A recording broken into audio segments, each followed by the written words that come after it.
A very great afternoon, everybody. I thought I would never make it. Got to get to doing my testing, I think, a lot earlier than when I go on the when I would normally go on the screen. So yeah. Well, good afternoon. Welcome indeed to the Late Lunch Show alongside your boy DJ Val. How we all doing out there? I can tell you I have got a fantastic show lined up for you today. We've got some great music. Got a very special treat. I've got an interview with Anu Omideyi. With Anu Omideyi. Always struggled to say that. Got our Bible study at 1:30. Got our news update. Got our poetry section. So much to do. So little time. I think I better jump straight to it. Listen to a sound when you're on your way to sleep. Oh, lest I forget, got to give props going out there to my Bishop Don Anthony Francis, and of course my co-pastor Penny Francis. You can listen to a sound. Ooh, 'cause I know that it waits. Ooh, we are soul. Hey, this is Shiva Franklin, and you're listening to DJ Val on the Soul Food Gospel Show. We will go in your strength. In your strength we will go. We will flourish until the moon is no more. CM Soul Food Show.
Gifted for my purpose.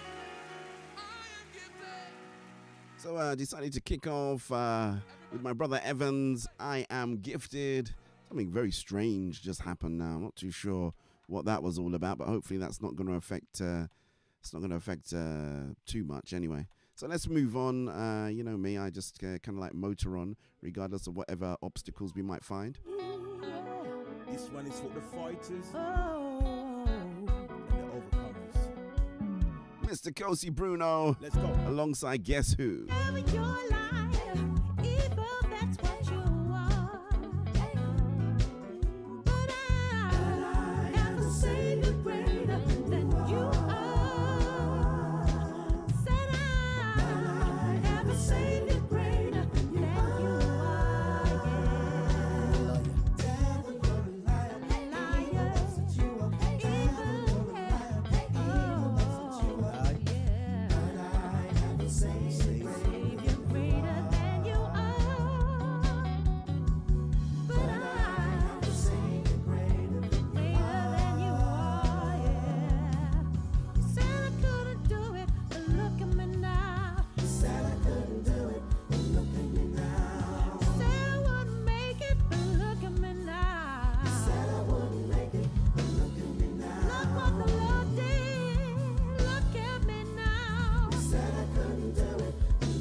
I think I fixed it.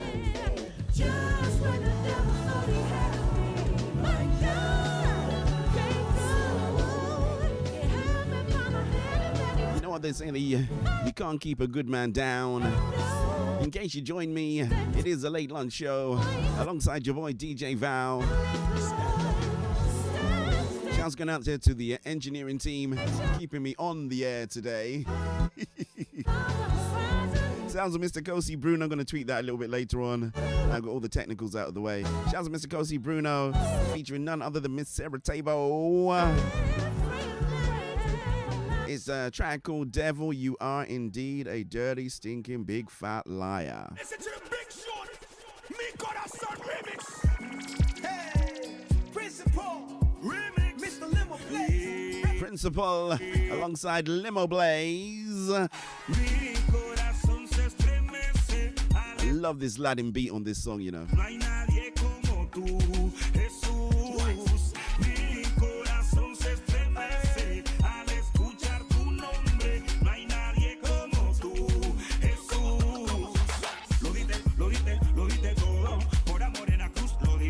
So now we're all good. Please remember to make sure you are sharing, and then do a little bit more sharing, right? I want to give you my love, me, I want to give you my money, anything you want, I go do, cause the way this your love, this I got my head, me, I know go slug if you send me, all over the world, them go hear me, you bless the burrito reading, I know what you want, so I'll give you me, corazón se estremece, al escuchar tu nombre, no hay nadie como tú, Jesús, mi corazón se estremece, al escuchar tu nombre, no hay nadie como tú, Jesús, lo diste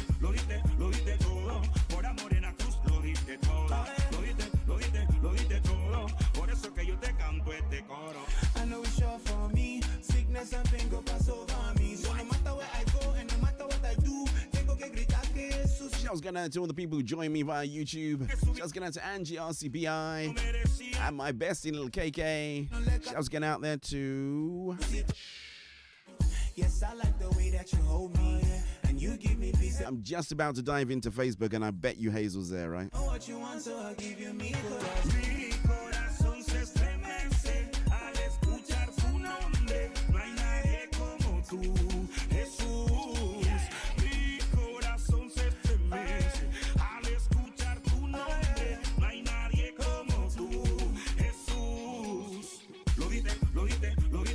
Shouts going out to Hazel. God bless you. Thank you so much indeed for your support. Who else is jumping on today? Who else is ready for a good time? Didn't we have a good time yesterday, right? Absolutely crazy show, man. I went into overtime. Shouts going out to my brother, Mr. Shoggy Tosh.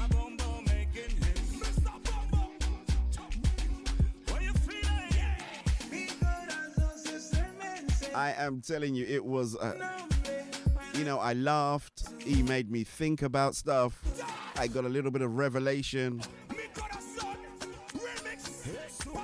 So many different things that we spoke about. You know what? I was thinking about the other day. He goes, DJ Val, even when you do the announcements to come to church, it just sounds so cool. Let's do this one, Chevelle Franklin. My maker, you knit me in my mother's womb. I know I should be tweeting, right? You are my helper. When I call, I know you won't chase me away. You are my keeper. Through it all, I know that I will prevail.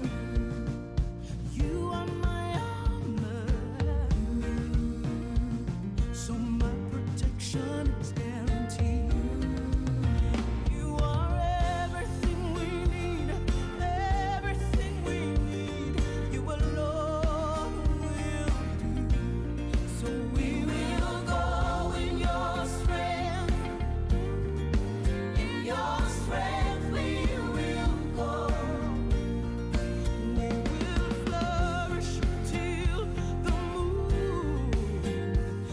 moon is no more. We will go in your strength. In your strength we will go. We will flourish until the moon is no more. You are my healer, so healing will spring forth speedily. You are my father, no good thing you will withhold. So shouts going out there. I just saw Sharon, I think, decided that she jumped on. My deliverer. And then I kind of lost the stream and the info. So please, once you jump on, just say Heidi hi. Say I'm on, I'm in London, I'm in Trinidad, I'm in Jamaica, I'm in Hong Kong, I'm in Brixton, Walthamstow, Birmingham. The moon is no more. Hallelujah, we will go. Hallelujah, we will go. Hallelujah, we will go. Hallelujah, we will go. We will go in your strength. In your strength we will go, Jesus. We will flourish until the moon is no more. Oh, we will go in your strength. In your strength we will go. We will flourish. Yeah, Shoggy Tosh was an absolute delight. You got to check out his show. He does Get Inspired with Shoggy Tosh. We will flourish until Absolutely hilarious time. He has a gospel chart show. They do everything on there. is no Gonna play this one by Called Out Music. It's from his latest exploit called Portraits. This is the one I think Noel Robinson would like. And I gotta try and catch up with the tweeting. Deep down inside, no, I can't do life alone. 'Cause you said we will be soaring high above the storms that come. I'll be your shining light. All you gotta do is trust me, I promise you. You don't have to worry, don't you be afraid. I'll never ever let go. I know every prayer coming from your heart. I'll never ever let go. Through the darkest seasons, I'll be your guide, and I'll be by your side. You don't have to worry, don't you be afraid. I'll never ever let go.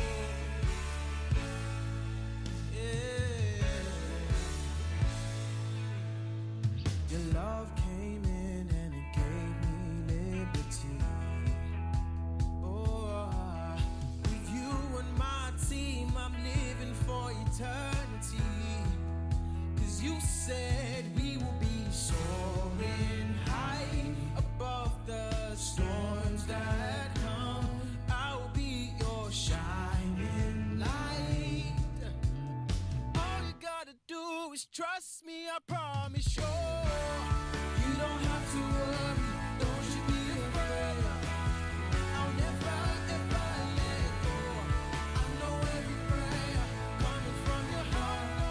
Oh, I'll never ever let go. Through the darkest seasons, I'll be your guide. I'll be by your side. You don't have to worry, don't you be afraid. Oh, I'll never ever let go. Oh, I'll never ever let go.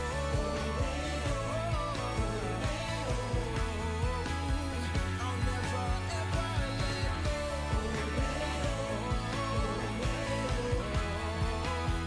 I'll never ever let go. We will be soaring high. So remember, if you want to get in contact with me, you got a Heidi hi. You want to say hi to somebody. You want to say buenos tardes, buenos noches. You want to say bawoni. Do is trust me, I promise you. Let me know. You don't have to worry. All you got to do is hit me on the Yoso Secret WhatsApp number. Hit me on any of the messaging screens. Hit me on the tweets. Hit me any way you can. We came to lift up the name of Jesus, taking back the airwaves. One breath at a time, right?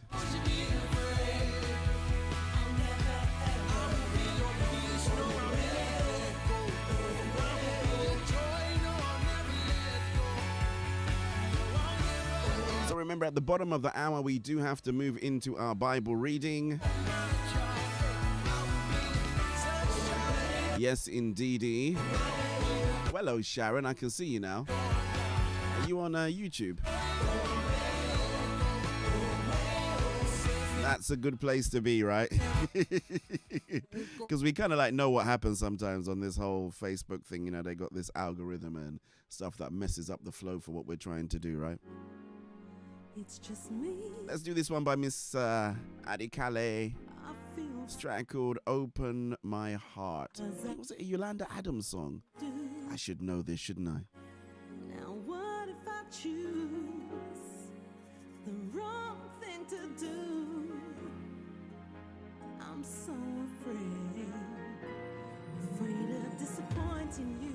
So I need to talk to you and ask you for your guidance, especially today when my world's a little cloudy. Lord, guide me until I'm sure I open up my heart. Oh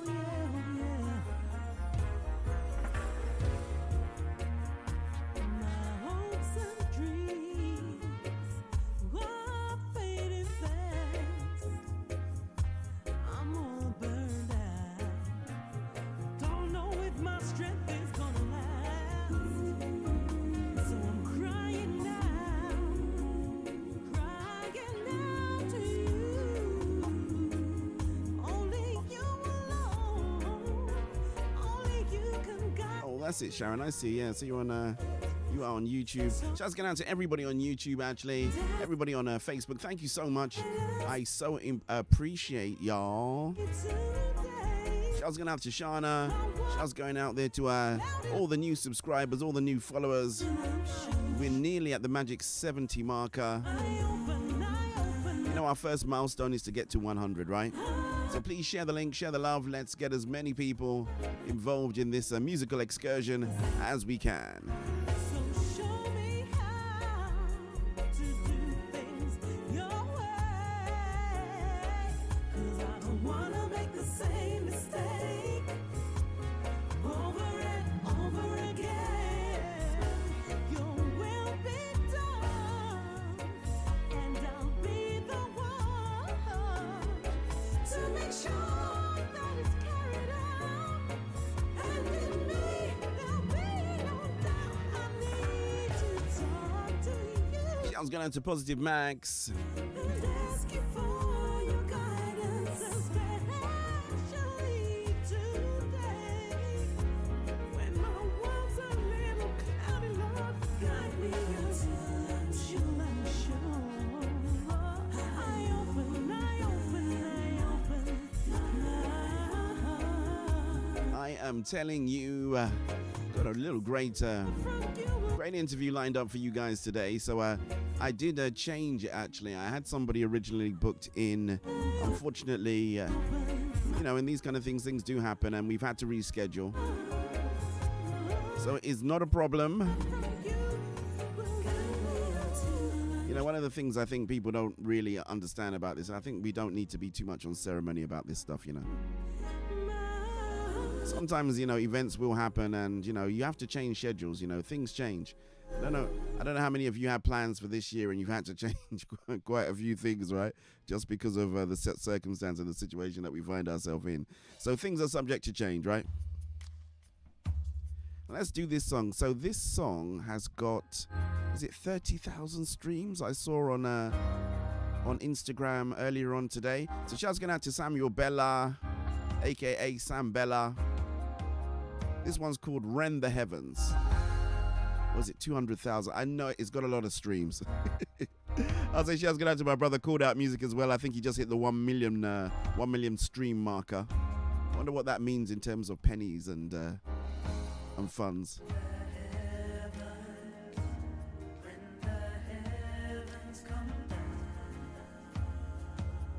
Oh, you're back, Sharon. Glad to have you back. What did you say? No hiding. Okay. Oh, I think you're referring to yesterday evening. We'll talk about that a little bit later on, right? I had a fantastic Bible study session yesterday. Oh, you see, now I'm behind. Hold on. Too busy enjoying myself.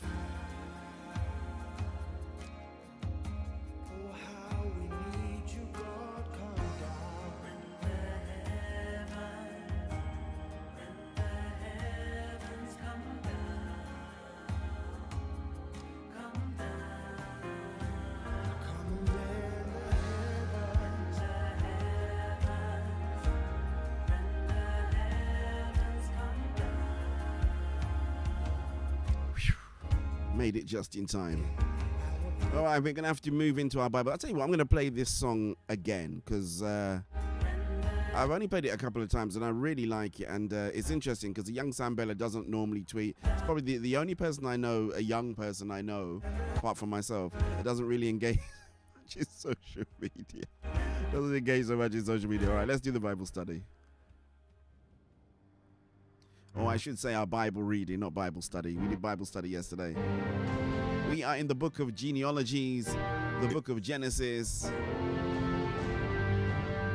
The Bible Experience. So for the next 30 minutes, may you be blessed as we read, enjoy, digest, and meditate on God's Word.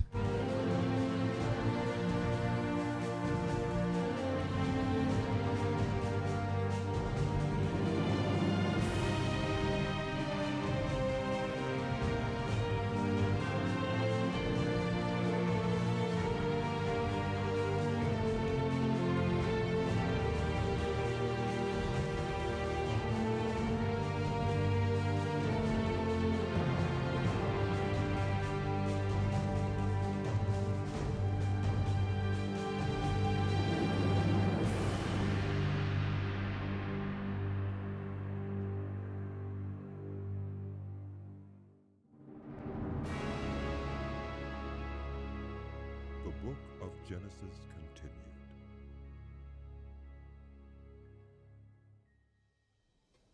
When Rachel saw that she was not bearing Jacob any children, she became jealous of her sister. So she said to Jacob, Give me children, or I'll die. Jacob became angry with her and said, Am I in the place of God, who has kept you from having children? Then she said, Here is Bilhah, my servant. Sleep with her so that she can bear children for me, and I too can build a family through her. So she gave him her servant Bilhah as a wife. Jacob slept with her, and she became pregnant and bore him a son. Then Rachel said, God has vindicated me. He has listened to my plea and given me a son. Because of this, she named him Dan. Rachel's servant Bilhah conceived again and bore Jacob a second son. Then Rachel said, I have had a great struggle with my sister, and I have won. So she named him Naphtali. When Leah saw that she had stopped having children, she took her servant Zilpah and gave her to Jacob as a wife. Leah's servant Zilpah bore Jacob a son. Then Leah said, What good fortune. So she named him Gad. Leah's servant Zilpah bore Jacob a second son. Then Leah said, How happy I am. The women will call me happy. So she named him Asher. During wheat harvest, Reuben went out into the fields and found some mandrake plants, which he brought to his mother Leah. Rachel said to Leah, Please, give me some of your son's mandrakes. but she said to her, Wasn't it enough that you took away my husband? Will you take my son's mandrakes too? Very well. Rachel said. He can sleep with you tonight, in return for your son's mandrakes. So when Jacob came in from the fields that evening, Leah went out to meet him. You must sleep with me. She said. I have hired you with my son's mandrakes. So he slept with her that night. God listened to Leah, and she became pregnant and bore Jacob a fifth son. Then Leah said, God has rewarded me for giving my servant to my husband. So she named him Issachar. Leah conceived again and bore Jacob a sixth son. Then Leah said, God has presented me with a precious gift. This time my husband will treat me with honor, because I have borne him 6 sons. So she named him Zebulun. Sometime later she gave birth to a daughter and named her Dinah. Then God remembered Rachel. He listened to her and enabled her to conceive. She became pregnant and gave birth to a son and said, God has taken away my disgrace. She named him Joseph and said, May the Lord add to me another son. After Rachel gave birth to Joseph, Jacob said to Laban, Send me on my way so I can go back to my own homeland. Give me my wives and children for whom I have served you, and I will be on my way. You know how much work I've done for you. But Laban said to him, If I have found favor in your eyes, please stay. I have learned by divination that the Lord has blessed me because of you. He added, Name your wages, and I will pay them. Jacob said to him, You know how I have worked for you, and how your livestock has fared under my care. The little you had before I came has increased greatly, and the Lord has blessed you wherever I have been. But now, when may I do something for my own household? What shall I give you? He asked. Don't give me anything. Jacob replied, But if you will do this one thing for me, I will go on tending your flocks and watching over them. Let me go through all your flocks today and remove from them every speckled or spotted sheep, every dark-colored lamb, and every spotted or speckled goat. They will be my wages. And my honesty will testify for me in the future. Whenever you check on the wages you have paid me, any goat in my possession that is not speckled or spotted, or any lamb that is not dark-colored, will be considered stolen. Agreed. said Laban. Let it be as you have said. That same day he removed all the male goats that were streaked or spotted, and all the speckled or spotted female goats, all that had white on them, and all the dark-colored lambs, and he placed them in the care of his sons. Then he put a 3-day journey between himself and Jacob, while Jacob continued to tend the rest of Laban's flocks. Jacob, however, took fresh-cut branches from poplar, almond, and plane trees, and made white stripes on them by peeling the bark and exposing the white inner wood of the branches. Then he placed the peeled branches in all the watering troughs, so that they would be directly in front of the flocks when they came to drink. When the flocks were in heat and came to drink, they mated in front of the branches, and they bore young that were streaked or speckled or spotted. Jacob set apart the young of the flock by themselves, but made the rest face the streaked and dark-colored animals that belonged to Laban. Thus he made separate flocks for himself and did not put them with Laban's animals. Whenever the stronger females were in heat, Jacob would place the branches in the troughs in front of the animals so they would mate near the branches. But if the animals were weak, he would not place them there. So the weak animals went to Laban, and the strong ones to Jacob. In this way the man grew exceedingly prosperous, and came to own large flocks, and female and male servants, and camels and donkeys. Jacob heard that Laban's sons were saying, Jacob has taken everything our father owned, and has gained all this wealth from what belonged to our father. And Jacob noticed that Laban's attitude toward him was not what it had been. Then the Lord said to Jacob, Go back to the land of your fathers and to your relatives, and I will be with you. So Jacob sent word to Rachel and Leah to come out to the fields where his flocks were. He said to them, I see that your father's attitude toward me is not what it was before, but the God of my father has been with me. You know that I've worked for your father with all my strength, yet your father has cheated me by changing my wages 10 times. However, God has not allowed him to harm me. If he said, the speckled ones will be your wages, then all the flocks gave birth to speckled young. And if he said, the streaked ones will be your wages, then all the flocks bore streaked young. So God has taken away your father's livestock and has given them to me. In breeding season, I once had a dream in which I looked up and saw that the male goats mating with the flock were streaked, speckled, or spotted. The angel of God said to me in the dream, Jacob. I answered, Here I am. And he said, Look up and see that all the male goats mating with the flock are streaked, speckled, or spotted, for I have seen all that Laban has been doing to you. I am the God of Bethel, where you anointed a pillar and where you made a vow to me. Now leave this land at once and go back to your native land. Then Rachel and Leah replied, Do we still have any share in the inheritance of our father's estate? Does he not regard us as foreigners?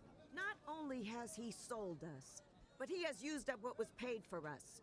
Surely all the wealth that God took away from our father belongs to us and our children. So do whatever God has told you. Then Jacob put his children and his wives on camels, and he drove all his livestock ahead of him, along with all the goods he had accumulated in Padan Aram, to go to his father Isaac in the land of Canaan. When Laban had gone to shear his sheep, Rachel stole her father's household gods. Moreover, Jacob deceived Laban, the Aramean, by not telling him he was running away. So he fled with all he had, crossed the Euphrates River, and headed for the hill country of Gilead. On the 3rd day, Laban was told that Jacob had fled. Taking his relatives with him, he pursued Jacob for 7 days and caught up with him in the hill country of Gilead. Then God came to Laban the Aramean in a dream at night and said to him, Be careful not to say anything to Jacob, either good or bad. Jacob had pitched his tent in the hill country of Gilead when Laban overtook him, and Laban and his relatives camped there too. Then Laban said to Jacob, What have you done? You've deceived me, and you've carried off my daughters like captives in war. Why did you run off secretly and deceive me? Why didn't you tell me so I could send you away with joy and singing to the music of timbrels and harps. You didn't even let me kiss my grandchildren and my daughters goodbye. You have done a foolish thing. I have the power to harm you. But last night, the God of your father said to me, be careful not to say anything to Jacob, either good or bad. Now you have gone off because you long to return to your father's household. But why did you steal my gods? I was afraid because I thought you would take your daughters away from me by force. But if you find anyone who has your gods, that one shall not live. In the presence of our relatives, see for yourself whether there is anything of yours here with me. And if so, take it. Now Jacob did not know that Rachel had stolen the gods.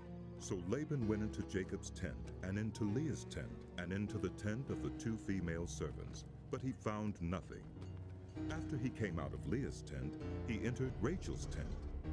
Now Rachel had taken the household gods and put them inside her camel's saddle, and was sitting on them. Laban searched through everything in the tent, but found nothing.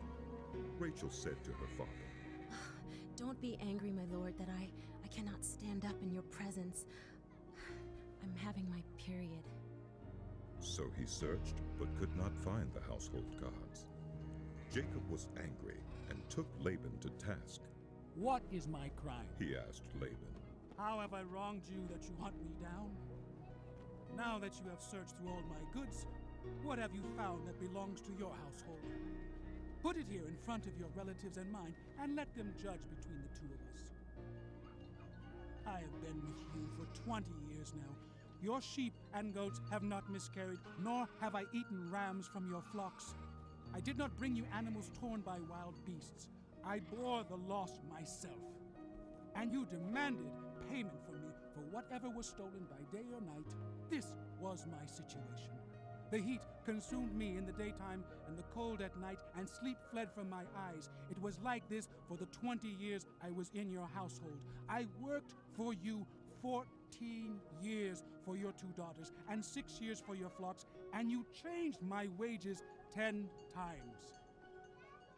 If the God of my father, the God of Abraham, and the fear of Isaac had not been with me, you would surely have sent me away empty-handed. But God has seen my hardship and the toil of my hands, and last night he rebuked you. Laban answered Jacob, The women are my daughters, the children are my children, and the flocks are my flocks. All you see is mine. Yet what can I do today about these daughters of mine, or about the children they have borne? Come now. Let's make a covenant, you and I, and let it serve as a witness between us. So Jacob took a stone and set it up as a pillar. He said to his relatives, Gather some stones. So they took stones and piled them in a heap, and they ate there by the heap. Laban called it Jegar-sahadutha, and Jacob called it Galeed. Laban said, This heap is a witness between you and me today. That is why it was called Galeed. It was also called Mizpah, because he said, May the Lord keep watch between you and me when we are away from each other. If you mistreat my daughters, or if you take any wives besides my daughters, even though no one is with us, remember that God is a witness between you and me. Laban also said to Jacob, Here is this heap, and here is this pillar I have set up between you and me. This heap is a witness, and this pillar is a witness, that I will not go past this heap to your side to harm you, and that you will not go past this heap and pillar to my side to harm me. May the God of Abraham and the God of Nahor, the God of their father, judge between us. So Jacob took an oath in the name of the fear of his father Isaac. He offered a sacrifice there in the hill country and invited his relatives to a meal. After they had eaten, they spent the night there. Early the next morning, Laban kissed his grandchildren and his daughters and blessed them. Then he left and returned home. Jacob also went on his way, and the angels of God met him. When Jacob saw them, he said, "This is the camp of God." So he named that place Mehunaim. Jacob sent messengers ahead of him to his brother Esau in the land of Seir, the country of Edom. He instructed them, "This is what you are to say to my lord Esau. Your servant Jacob says, I have been staying with Laban and have remained there till now. I have cattle and donkeys, sheep and goats, male and female servants. Now I am sending this message to my lord, that I may find favor in your eyes." When the messengers returned to Jacob, they said, We went to your brother Esau, and now he is coming to meet you, and 400 men are with him. In great fear and distress, Jacob divided the people who were with him into 2 groups, and the flocks and herds and camels as well. He thought, If Esau comes and attacks one group, the group that is left may escape. Then Jacob prayed, O God of my father Abraham, God of my father Isaac, Lord, you who said to me, go back to your country and your relatives, and I will make you prosper. I am unworthy of all the kindness and faithfulness you have shown your servant. I had only my staff when I crossed this Jordan, but now I have become 2 camps. Save me, I pray, from the hand of my brother Esau, for I am afraid he will come and attack me, and also the mothers with their children. But you have said, I will surely make you prosper, and will make your descendants like the sand of the sea, which cannot be counted. He spent the night there, and from what he had with him, he selected a gift for his brother Esau: 200 female goats and 20 male goats, 200 ewes and 20 rams, 30 female camels with their young, 40 cows and 10 bulls, and 20 female donkeys and 10 male donkeys. He put them in the care of his servants, each herd by itself, and said to his servants, Go ahead of me and keep some space between the herds. He instructed the one in the lead. When my brother Esau meets you and asks, Who do you belong to, and where are you going, and who owns all these animals in front of you? Then you are to say, They belong to your servant Jacob. They are a gift sent to my lord Esau, and he is coming behind us. He also instructed the second, the third, and all the others who followed the herds. You are to say the same thing to Esau when you meet him, and be sure to say, Your servant Jacob is coming behind us. For he thought, I will pacify him with these gifts I am sending on ahead. Later when I see him, perhaps he will receive me. So Jacob's gifts went on ahead of him, but he himself spent the night in the camp.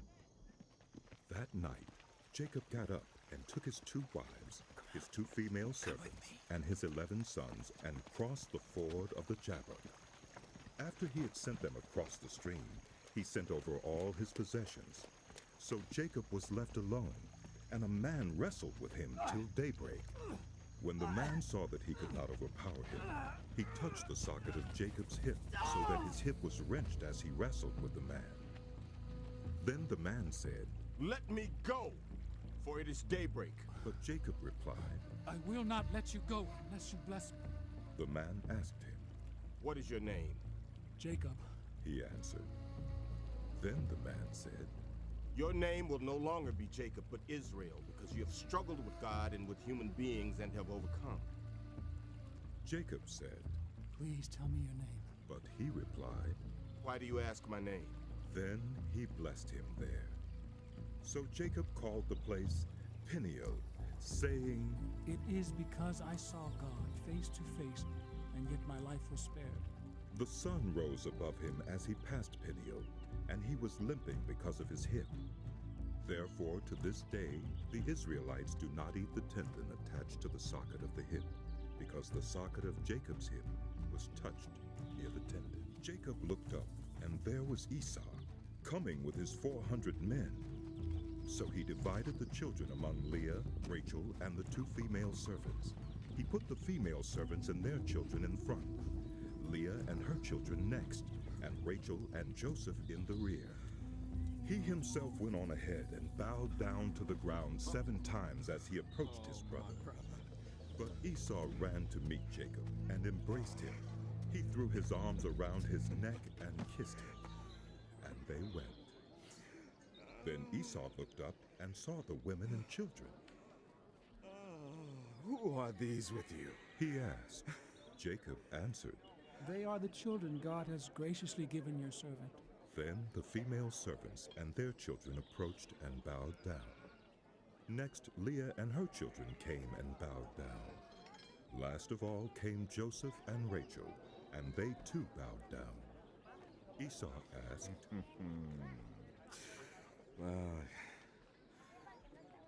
What do you mean by all these flocks and herds I met? To find favor in your eyes, my lord. he said. But Esau said, I already have plenty, my brother. Keep what you have for yourself. No, please, said Jacob. If I have found favor in your eyes, accept this gift from me. For to see your face is like seeing the face of God now that you have received me favorably. Please accept the present that was brought to you, for God has been gracious to me, and I have all I need. And because Jacob insisted, Esau accepted it. Then Esau said, Let us be on our way. I'll accompany you. But Jacob said to him, My lord knows that the children are tender, that I must care for the ewes and cows that are nursing their young. If they are driven hard just one day, all the animals will die. So let my lord go on ahead of his servant, while I move along slowly at the pace of the flocks and herds before me and the pace of the children, until I come to my lord in Seir. Esau said, Then let me leave some of my men with you. Jacob asked, But why do that? Just let me find favor in the eyes of my lord. So that day Esau started on his way back to Seir. Jacob, however, went to Succoth, where he built a place for himself and made shelters for his livestock. That is why the place is called Succoth. After Jacob came from Padan Aram, he arrived safely at the city of Shechem in Canaan and camped within sight of the city. For 100 pieces of silver he bought from the sons of Hamor, the father of Shechem, the plot of ground where he pitched his tent. There he set up an altar and called it El Elohi Israel. Now Dinah, the daughter Leah had borne to Jacob, went out to visit the women of the land. When Shechem, son of Hamor the Hivite, the ruler of that area, saw her, he took her and raped her. His heart was drawn to Dinah, daughter of Jacob. He loved the young woman and spoke tenderly to her. And Shechem said to his father Hamor, Get me this young woman as my wife. When Jacob heard that his daughter Dinah had been defiled, his sons were in the fields with his livestock, so he did nothing about it until they came home. Then Shechem's father Hamor went out to talk with Jacob. Meanwhile, Jacob's sons had come in from the fields as soon as they heard what had happened. They were shocked and furious because Shechem had done an outrageous thing in Israel by sleeping with Jacob's daughter, a thing that should not be done. But Hamor said to them, My son Shechem has his heart set on your daughter. Please give her to him as his wife. Intermarry with us, give us your daughters, and take our daughters for yourselves. You can settle among us. The land is open to you. Live in it, trade in it, and acquire property in it. Then Shechem said to Dinah's father and brothers, Let me find favor in your eyes, and I will give you whatever you ask. Make the price for the bride and the gift I am to bring as great as you like, and I'll pay whatever you ask me. Only give me the young woman as my wife. Because their sister Dinah had been defiled, Jacob's sons replied deceitfully as they spoke to Shechem and his father Hamor. They said to them, We can't do such a thing. We can't give our sister to a man who is not circumcised. That would be a disgrace to us. We will enter into an agreement with you on one condition only, that you become like us by circumcising all your males. Then we will give you our daughters and take your daughters for ourselves. We'll settle among you and become one people with you. But if you will not agree to be circumcised, we'll take our sister and go. Their proposal seemed good to Hamor and his son Shechem. The young man, who was the most honored of all his father's family, lost no time in doing what they said, because he was delighted with Jacob's daughter. So Hamor and his son Shechem went to the gate of their city to speak to the men of their city. These men are friendly toward us, they said. Let them live in our land and trade in it. The land has plenty of room for them.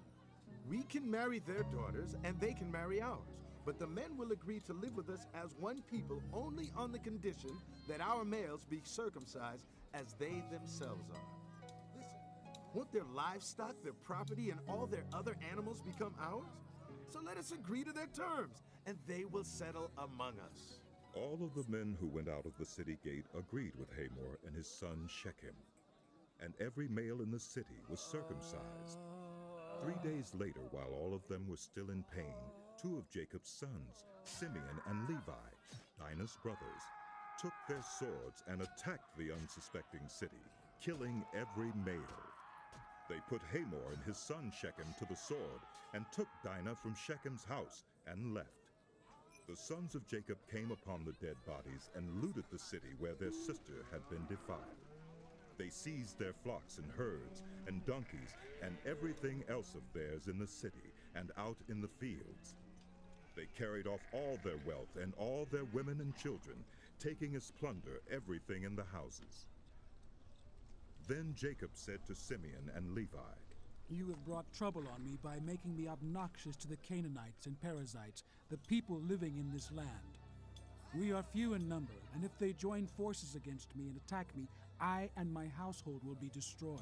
But they replied, Should he have treated our sister like a prostitute? Then God said to Jacob, This is the account of the family line of Esau, that is, Edom. Esau took his wives from the women of Canaan.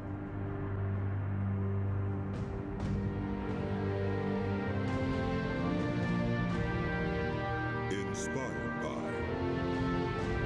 So that was our The Bible Experience. That was our Bible reading for the day.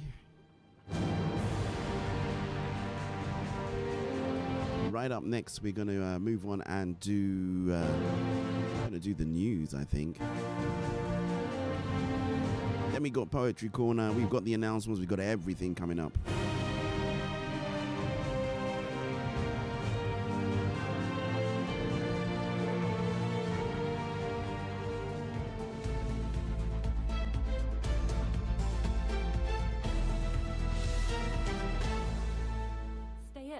And stay at least 2 meters away from people if you do have to go out. It's not such a difficult thing. Do it. That's the UK government's message to keep us apart so we don't catch or spread the coronavirus. But unless you're 2 meters tall, it can be hard to know what that looks like without a measuring tape. It's about 3 steps. So, 1, 2, 3. Enough space so that you can put a bed between you. Or 2 shopping trolleys, or any of these people. Or, if you were holding a broom, you shouldn't be able to touch anyone with it. That's all fine in theory, but how does that look in the real world? Well, if you're in the street, it's about half a parking space. If you're in a park or the countryside, it's about 2 regular benches. If you're exercising, you may have to come off the path or cross the road. But hey, that all adds to the exercise, right? And on public transport, don't sit in the same row. Make sure you've got space in front and behind you. In an office, you need to be about 4 desk chairs apart. And when shopping, don't queue close together. Many shops have rules on how many people can be inside at any one time to ensure you keep that gap. But if you do have to queue outside, make sure you still keep that 2-metre distance. If you're getting a delivery, have them leave it on the doorstep. And if you're still not sure whether you're keeping enough distance, then add a bit more. Or see if you can hit them with a broom.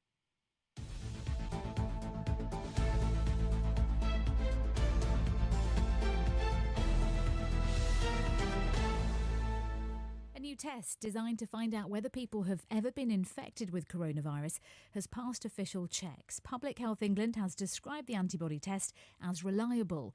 The product, made by the drug company Roche, looks for antibodies in the bloodstream to see whether people have immunity. The Junior Health Minister, Edward Argar, says it could make a real difference. We are keen to get as many as we can and get them out primarily to the front line first, the NHS, social care, and then more widely, because this really will be, as the Prime Minister said, this has the potential to be a game changer. Healthcare charities are warning that it could be many months before routine NHS services in England get back to normal. NHS waiting list figures are expected to show the number of patients waiting for treatment has risen sharply during the pandemic. Our health correspondent Lauren Moss reports. To increase capacity within the NHS at the start of the coronavirus pandemic, many non-urgent procedures were postponed. The Health Foundation, the King's Fund and Nuffield Trust will tell the Health and Social Care Select Committee today that more clarity is needed on which services are now reopening and how. They warn that the bulk of care cannot be simply switched back to its pre-COVID state, and there will be a backlog of demand that will likely require some continued collaboration with the independent and voluntary sector. A&E visits dropped by nearly a third in March, and reports received by Public Health England from a sample group of departments suggest there were even fewer visits in April. The NHS Confederation, which represents many healthcare organisations, has said care homes have been neglected for too long during the outbreak. The government says its whole focus will be to guide residential homes through the weeks ahead. More from our social affairs correspondent Alison Holt. As well as more clinical support for homes that look after older and disabled people, the government will detail how the £600 million it's announced for infection control will be spent. It says the fund will support measures to reduce staff moving between care homes, provide training and protect wages. More support will be welcomed, but for many care staff who have spent the last weeks struggling against COVID-19, seeing the people they support die from the virus, it will feel very late in the day. Surveyors are warning that the housing market in England could struggle to recover, despite the government's decision to allow viewings and sales to resume. Their professional body says a full rebound could take a year. It's calling for a temporary removal of stamp duty to encourage buyers. There's a warning that live music isn't likely to make a return until the end of this year at best. With the pandemic already hitting the music industry, thousands of songwriters have been applying to hardship funds through the PRS for Music organisation, which collects royalties. Our entertainment correspondent Colin Patterson has more. Stormzy at Glastonbury 2019. When an act performs live or one of their songs is played in a shop or restaurant, the PRS for Music collects money for the songwriter. In 2019, royalties totalled a record £810 million. But with gigs currently not happening and bars and retail outlets closed, there will be a steep fall in their members' earnings. While millionaire pop stars will be able to ride this out, in the last week alone, more than 1,600 songwriters have applied for help from the PRS for Music's Emergency Relief Fund. The online media firm BuzzFeed is to close its UK news operation. The website said it had taken the decision for economic and strategic reasons. Tom Harrogan has more details. Despite its small team and relatively recent entry into the market, BuzzFeed has become an influential player in UK news, winning widespread acclaim for its investigations, culminating in a Pulitzer Prize nomination in 2018 and reaching younger audiences than mainstream outlets. But the American company has struggled to make money from its journalism internationally. This year alone, it claims it will spend £8 million more on its news business than it will make from it. The website said in a statement that it would now focus on stories that hit big in the United States and end operations in the UK and Australia. Police are looking for two men in connection with a knife-point burglary at the North London home of the Tottenham and England midfielder Dele Alli. He was punched in the incident early yesterday morning, suffering minor injuries to his face.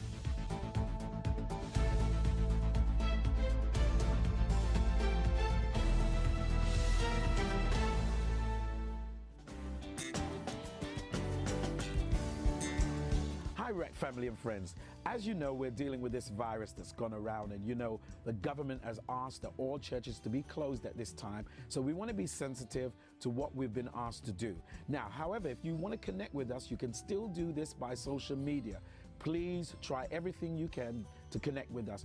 Also, we're going to try our best that if you call our office, we'll direct your calls to different leaders, and if you can get prayer and help whichever way you need. Do not allow the enemy to put you in a depression. We're going to get through this. God is in control. So stay in touch. And let me tell you something. If you want to still give to the ministry, we're going to make sure you can be able to give and help support the vision of the church. And I tell you something, the gates of hell will not prevail against our church. God bless you. Let's stay together and let's keep praying. Prayer changes everything.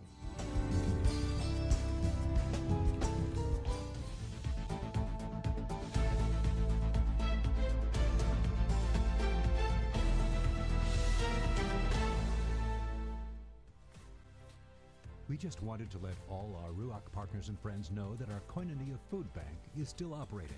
Although our locations are closed as we adhere to the COVID-19 restrictions, we're still working hard to ensure that those who are experiencing financial hardship and difficulty are provided with food parcels to keep them going in these challenging times. For more than 20 years, Ruach City Church has provided this necessary service to our partners, congregation, and members of the community, and we will continue to keep our Koinonia Food Bank open as long as we can keep it stocked. If you are struggling and you would like to receive a food parcel, we are here to help. Receiving a Koinonia food parcel is simple. Call the Ruach office on 0208-678-6888 or visit our website at www.ruachcitychurch.org or email us at admin@ruachcitychurch.org. The Bible says that if one part of the body suffers, the whole body suffers. We are one body, so if you need groceries, please let us know.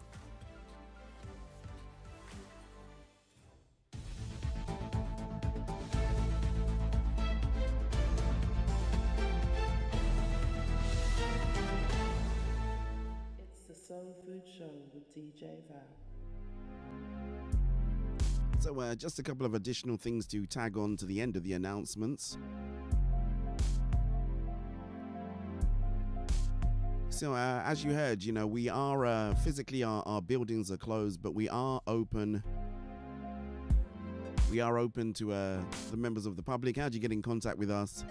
Via the phone or through the website. If you go through the phone, the number that you'll need is 0208-678-6888, and a member of our team will be able to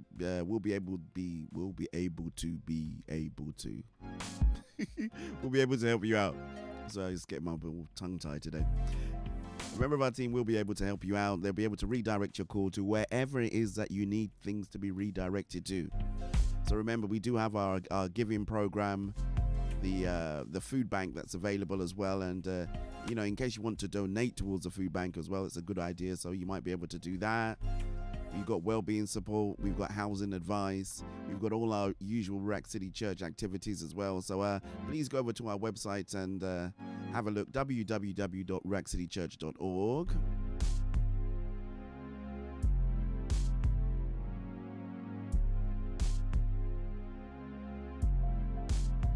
So I haven't got the slide for today, actually, funnily enough. I haven't seen it, but I know there is another Kingdom Conversation taking place this evening. That's Thursday, 9 p.m. Our bishop's going to be interviewing. He's, you know, in the series, he's been taking the opportunity to interview people, you know, who are quite influential within Christendom.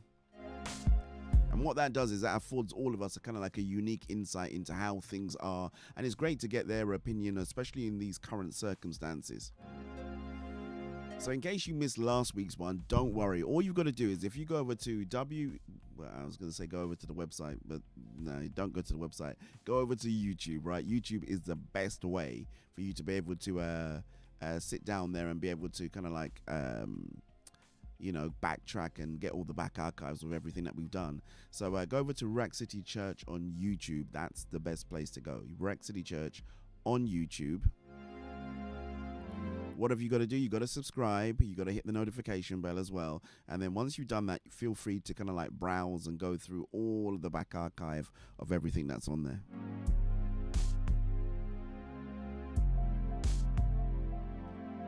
So I just want to say thank you. It was indeed Bible study yesterday. Thank you very much indeed. I had the pleasure of sitting down there and going through my subject topic, which was lights, camera, and action. Thank you so much indeed for all the wonderful comments and the very, very nice words of encouragement I received. I'm not too sure who's on next week, but we'll just keep that date in your diary. Every Wednesday evening, 8 o'clock, is our Bible study. We call it Access Life. It's our life application series. The Word of God, it's alive. And what we try to do in those sessions is we try to bring it into a real life context, into a 21st century situation. And we believe that you will be blessed by that.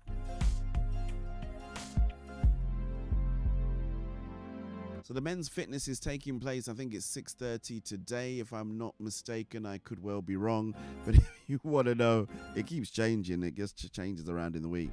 If you want to find out a little bit more about what's going on, please give the office a call, 0208 678 6888. You need an access code, obviously, to be able to join in and be part of that, men's fitness online.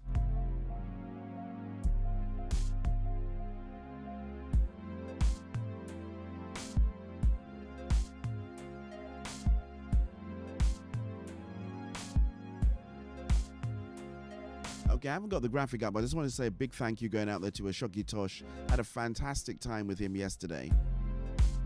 May the Lord continue to really bless him and everything that he does. It was just really, I felt inspired. Lots of people going back and said that they felt inspired as well. So you need to go and watch that one if you haven't seen it already.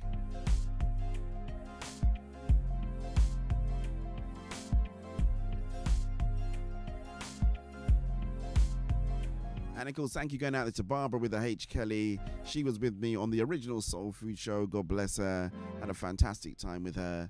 I must say, the Lord has been blessing me with some really great people for me to have those conversations with. They're not really like interviews, to be honest, in all fairness. We just kind of like talk about stuff, and then, the truth just comes out, and,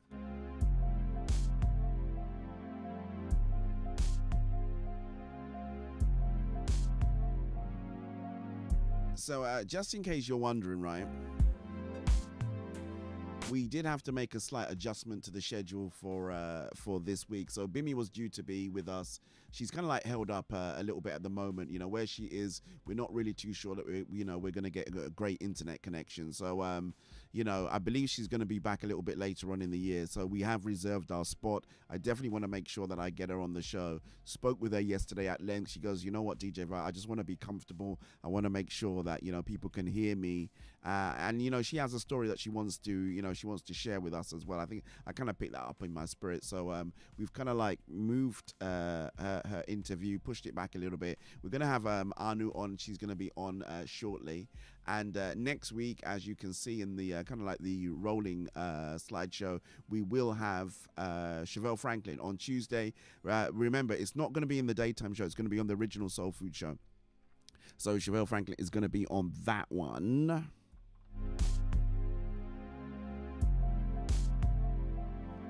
And last but not least, I've got to say thank you to my partners.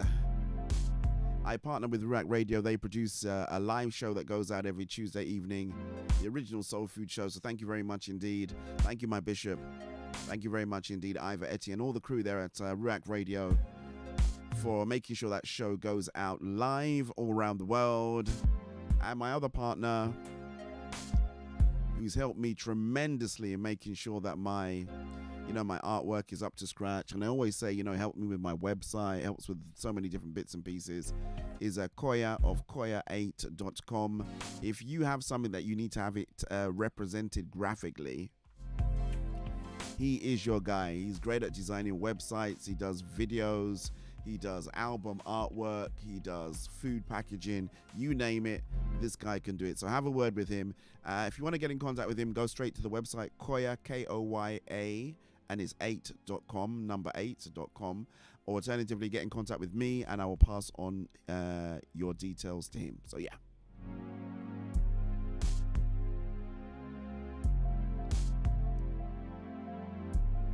So I think that concludes all the announcements this week. I want to kind of like move on because we've got stuff to do. So, all right. So Poetry Corner, right? Oh, yeah. Someone said God ordained conversations. You keep saying that. You're not, I don't know if that's going to stick. So, but you might just keep pushing it. So Elder Jessica has, she kind of like premieres every Saturday a lovely new poem. We've got 2 poems this week. And what I do is not that, you know, if you don't listen on Saturday morning, you're not going to get it. So what we do is we make sure that we keep those poems going as part of our daily features. So yay. So thanks very much going out there to Elder Jessica. Poetically speaking, it's, we've got 2 special poems for you today, and I think I am gonna jump straight in with those. Hi, it's Jessica of Poetically Speaking, thought-provoking poetry to inspire on DJ Val's Soul Food Breakfast Show. Now, with all what's going on, I thought I'd bring you some poetry about the current situation. So this morning I'm bringing you 2 fantastic poems. The first is by Michaelia Daniel called Silent Heroes. And after you'll hear a poem all the way from Nigeria called Corona by Pastor Debbie Adedeji. Please listen for details after the poetry so that you can write to me with your thoughts and your own poetry, and I'll try my best to read it out on air. You can also record your poetry and send it to me. Be inspired and have a blessed day. Hashtag Silent Heroes. I see you come like the ocean tide, bringing blessings, that is how you ride. I know my faith is tested when you arrive. In these uncertain times, I must believe, even with your touch, I have to receive. I need to find ways to conceive, to help me to cope, as I cannot elope. So I smile, as I need this hope. But I see you come like the ocean tide. Your emotions, I know, you try to hide. With families left behind, I know your children cried. To this nation, it is your acts of kindness that brings much pride. As services are functioning, so they abide. We come together to clap and appreciate those on the front line. But then, they are the silent heroes who are the lifeline of a country that cannot function without the hearts of man. With God as our anchor, He is the one with the plan to touch hearts, to express affection in times of turbulence. It is this love that helps to bring about balance. Please remember, your silent labor carries a great sound, as it has helped to meet our needs when we feel bound. For you are the ones who have also helped to make this nation proud. The situation worldwide has prompted me to do this poem. Corona, strange sickness, surprise to the world. How did you get here, Corona? Why making the world sicker? You are just so strange, separating families, depleting economies, bringing standstill worldwide. Strange. Short schools, strangled businesses, sicker people, blood-sucking corona, strange, jobs lost, food finished, money scarce because of corona, strange. Time to leave sickness, let life be, let mankind breathe. You are not a blessing. Go, corona, leave us, stranger to earth. Our God will surely heal us. The balm in Gilead, our rescue. Go.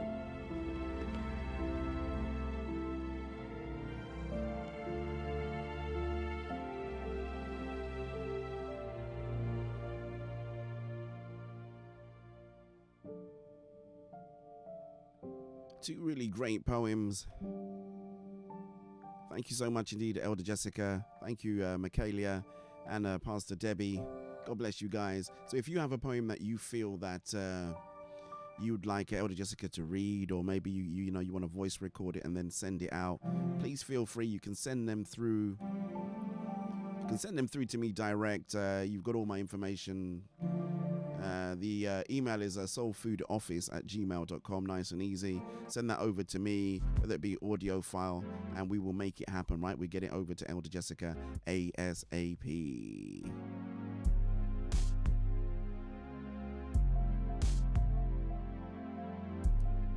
So now, normally, well, we're not even normally. It's going to be exactly the same. I just need to find the record of the week. There we go. We're going to move on. We got the record of the week. Got some really great music actually lined up to take us through. Then we've got our interview with Anu, which, oh God, it's already 23 minutes past. Right, let's move on with it. Record of the week. So this is I Prevail. You made it the record of the week. I wonder what we're going to have for record of the week next week. Chevelle Franklin. By the blood of Jesus, I prevail over sickness. By the blood of Jesus, I prevail over sickness. I prevail. I prevail. I prevail. I prevail. Oh God, I prevail. I prevail. I prevail.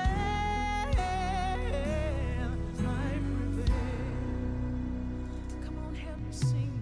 By the blood of Jesus, I prevail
take a bit of an executive decision, you know. Normally we'd have our guests come on at 1:30, but as it took a little bit longer for us to get through the announcements and everything else, I'm going to play about another 15 minutes or so. So we will bring Anu on at about 1:45.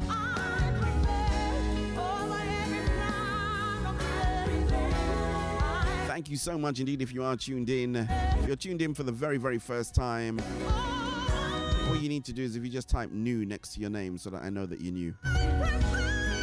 God bless you real good.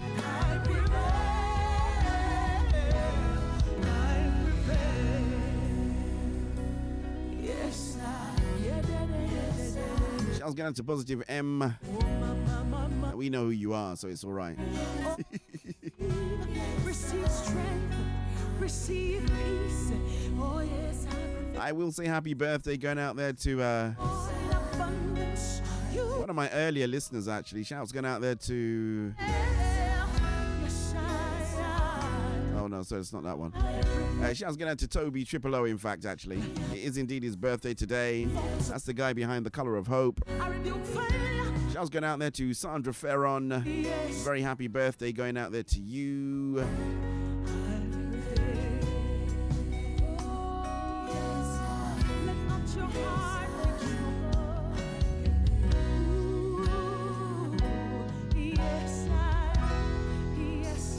No, you're not new, Lady L.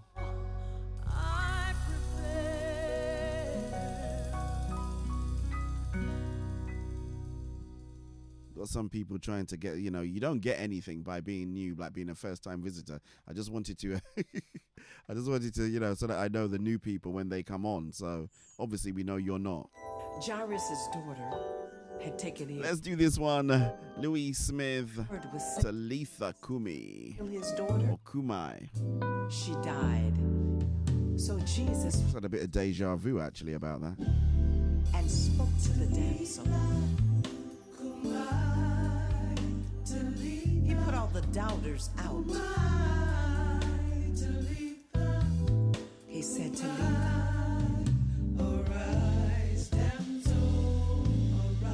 Kumai is simply interpreted, damsel, arise. Not seeing that much sharing activity today, folks. What's going on? Be in this place. We tired? Now remember what our brother Shoggy said, right? He said sharing is absolutely free of charge. Subscribing and hitting the notification bell is absolutely free of charge. So come on.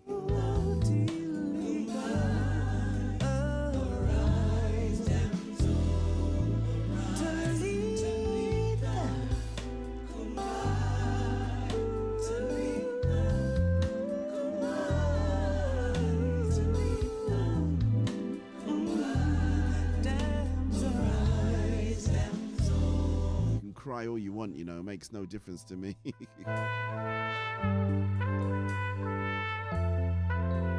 As I always say, if you are on, let me know.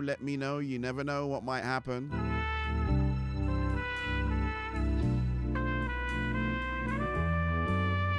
God, I confess that with your stripes I am healed from every infirmity, every sickness, every disease, every thought in my mind that will clutter my I'll send shouts going out there to the Smiths. Gotta say hi going out there to Demi, Dio, Sungo P. Harry.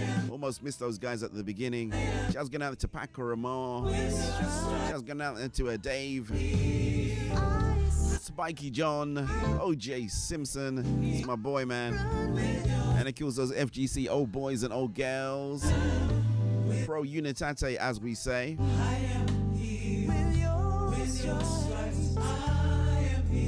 Shouts going out to Godfrey. He sent me a message a little bit earlier on, sir. God bless you. Shouts going out to Lady D. And it goes all the way up the M1 and M6. My boy Frankie Knuckles. And Lady Sue all the way up there in Manchester.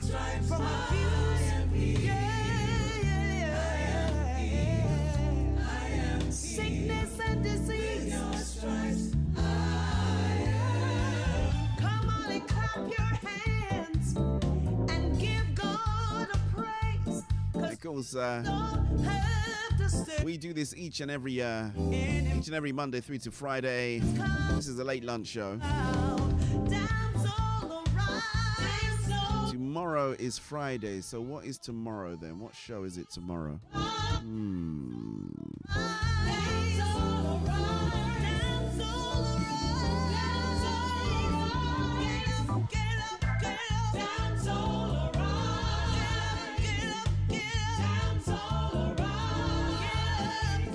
Shouts going out to my brother, Mr. Sheehan Roberts. God bless you, sir. Thank you very much indeed for all your technical assistance yesterday. It felt like we were in a real studio, you know. Get ready, countdown. 5, 4, 3. Then, you know, when they say the last two numbers, they say it silently, so. And it's like, we're live, we're live, we're live, we're live. It was very exciting. It was very exciting.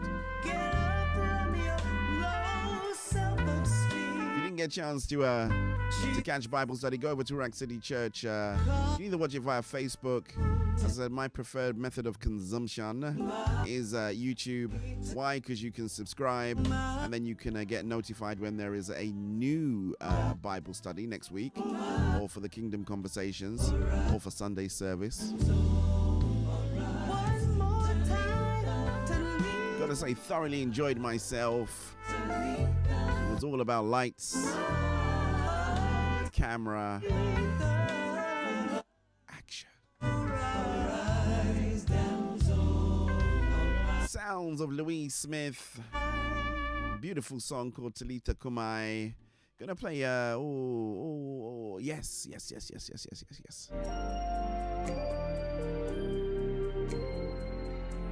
Wherever I go, play this one by Kosi Bruno. It's not him singing this bit, somebody else. you're always with me. There's a shout going out there to you and your wife, Kosi. Thank you so much for your support. Thank you for everybody that came on the stream yesterday, actually. I'm going to have to go back and have a look and, you know, start to follow you guys individually. Shouts going out there to Louisa. There was someone else, somebody else, Qureshi, as well, that was jumped on the stream yesterday. So God bless you guys real good. So many people came on. Let's go to show the power of influence, you know. Thank you so much indeed, Shoggy. I'm glad we had a kingdom conversation kind of like of our own, right? Okay, God-ordained conversation. It's too, you know, that's too long to make a title of anything, right? Mighty God we serve. It's right, they are God ordained, but that's just too long, right? Oh, thank you. As I said, you blew up Bible study yesterday. Oh, give all glory to God, you know. I'm always so nervous when I do those kind of things, you know. You know, I'm a shy person, so it's really difficult for me to get in front of a camera and do anything, really.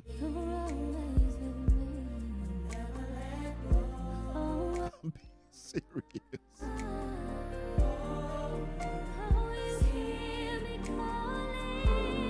I'm being serious. I love what my bishop put on the stream. He said, without no light, there can be no image.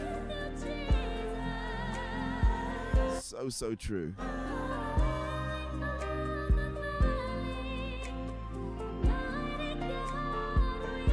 So this is taken from that album called Testimony of Songs. I really like this one, you know.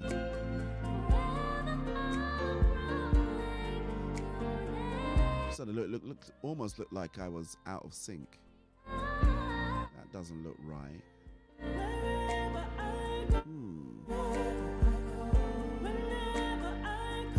That's it, Amelia. Amelia Qureshi, that's the one. See, I got the Qureshi bit right. I've got a friend that was friend called Qureshi as well. God bless you, Amelia. Thank you so much indeed. Thanks for jumping on. Everybody that came on yesterday, you know, my old friends, my new friends. Got some subscriptions out of it as well. So glad you're enjoying everything that we're doing.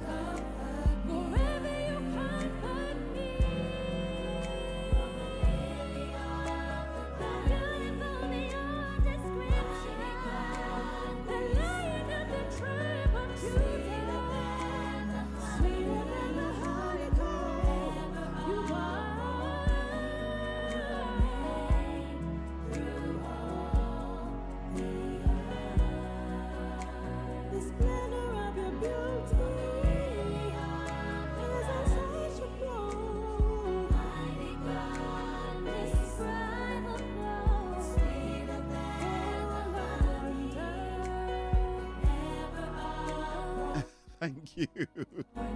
Oh, you've heard about me and people's names, right? No, I used to work with a Qureshi before, so I think it was Mohammed Qureshi actually. Might be wrong, but yeah.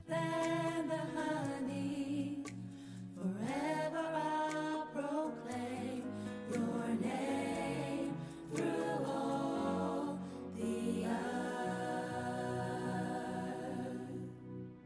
Okay, I want to do this one right because it's by Linton, who is Louise Smith's husband. It is two of them. Well, he sings, she sings, he plays the trumpet. Check this one out, man.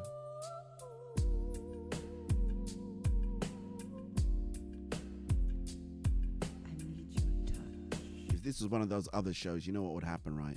It would get pulled right back.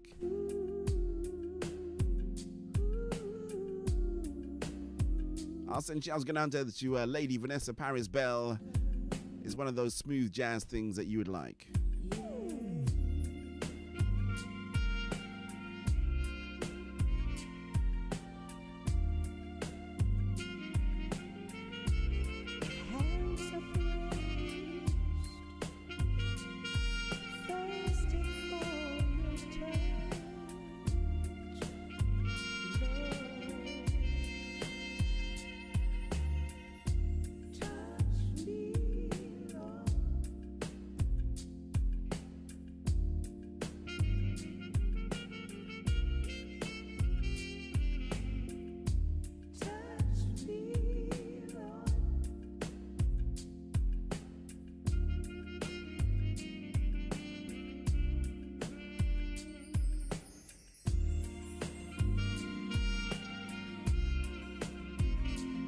You know, I know quite a few musicians, right? But I've never met anyone that actually plays a trumpet.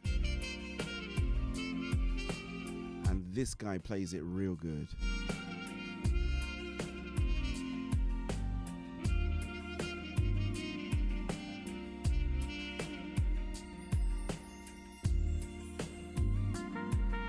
If you like smooth, wait till you get a load of my smooth worship show. Sunday afternoon, 3 till 6, right? You know, you've been to church, you've had your dinner, and I play some of the smoothest gospel you're ever gonna hear, trust me.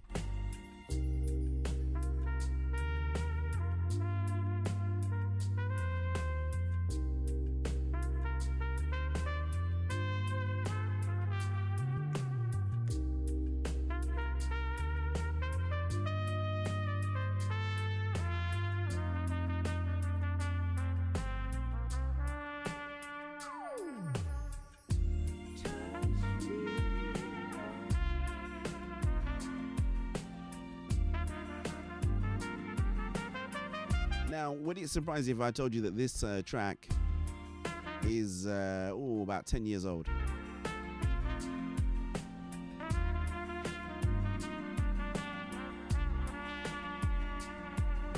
A whole 10 years, man.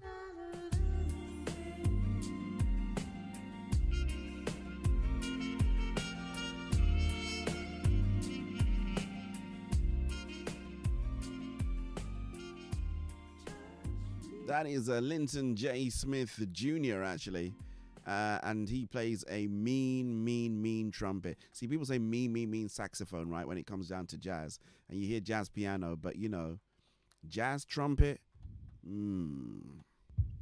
I am seriously impressed.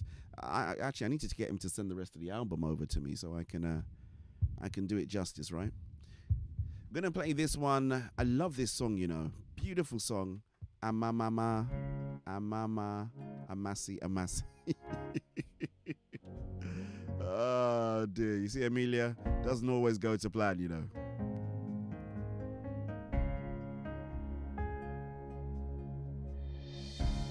You are beyond comprehension.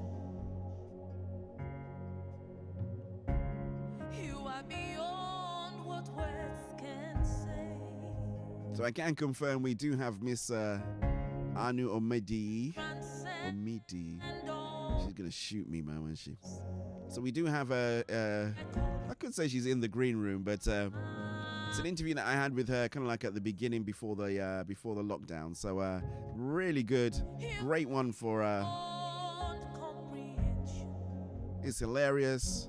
It's got a lot of deep revelation as well in it too. So but it's something that we aired a little bit earlier on this year, and I thought, you know what, let me bring it out because this is a different format, different show, a whole new audience to a certain degree. So yeah.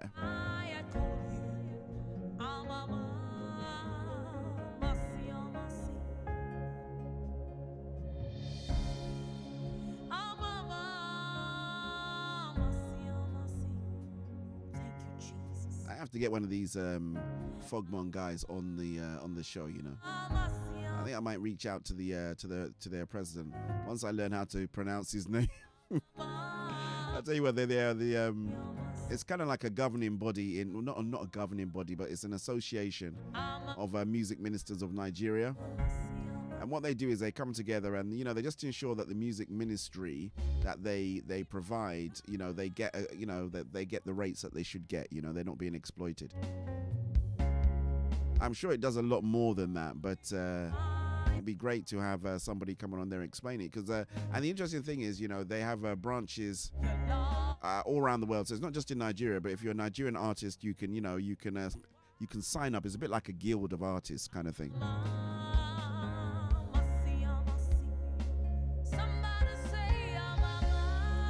There's loads of hidden gems, you know. You'd be surprised how old some of the stuff is that I play. Sounds like it's just been made, but it's not. So I'm gonna get one of them on here to one of those guys from Fogmon to come on and talk about stuff. And you never know, you know, you might be a Nigerian artist, or I wonder if it works if you're not Nigerian, but you sing Nigerian music, you know. So, you know, like my record of the week was Baba by Becca Folks. So I wonder whether or not she could join if she wanted to. See, there you go. These things do so charge my fantasies, eh? The things I think about. All right, let's... okay, it's 1:45, and I know this interview is about 45 minutes long, and I want to play it for y'all. So I said this was an interview that I did a little bit earlier with the very talented and really bubbly, actually, very gifted lady who goes by the name of Anu Omideyi. I don't want to give too much away, but I'll let her tell her story, and I'm sure you're going to be blessed by it. Amen.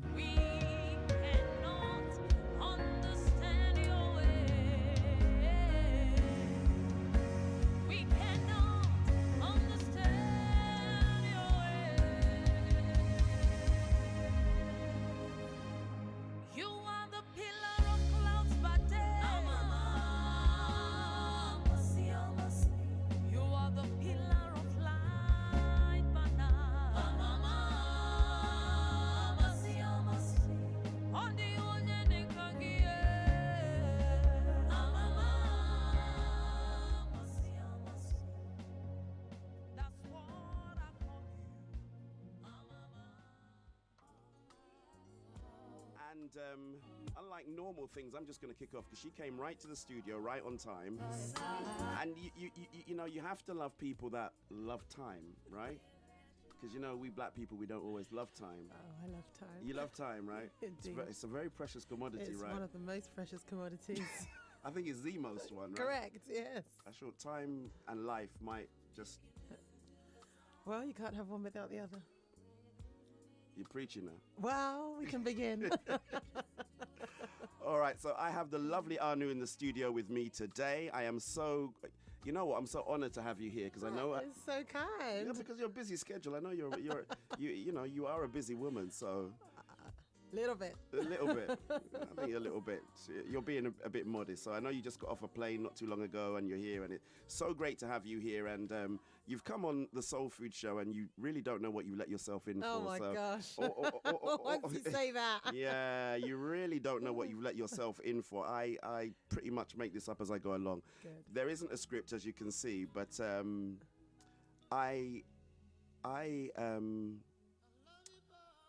there's a couple of things I want to talk to you about, right? But the first thing is, because I know nobody really knows who you are, so I've done my research, and it doesn't really make sense me telling people who you are. But, you know, if you just like to can introduce if you want to. No, there would be no point you being here then, would there? It's like, it's going to be... Go for it. I just like have a cardboard cutout of you, and then I'll just be speaking for you. So would you like to tell people who you are and a little bit about your background, and then we can do a little bit of prodding a bit later on? Okay, so as you've introduced my name is Anu Omideyi, and I am a worship leader and a choir director, a singer-songwriter, so I do all those things. I originally... I'm just counting off on his fingers. So I kind of came into the whole gospel scene through the Reapers Choir, which I still direct and manage. That is a church gospel choir. So whatever happens, we still go strong. And in fact, we are working on new things.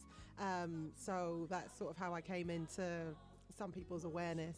But I also have put out an EP and done some of my own stuff in terms of worship, because that's one of the things that I really, really love to do. Probably the thing I love to do the most, actually, even over and above the choir stuff. Oh, for real? Yeah. Not many people know that.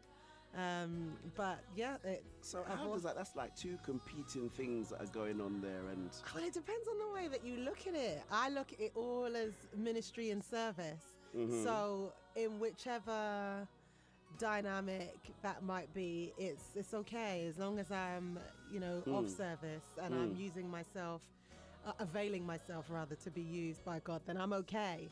But in terms of personal preference, I love to worship. I love to lead worship. But we also do that through the choir stuff. Exactly. Very much so. So I don't see them as mutually exclusive at all, really. I like that word, mutually exclusive. Yeah.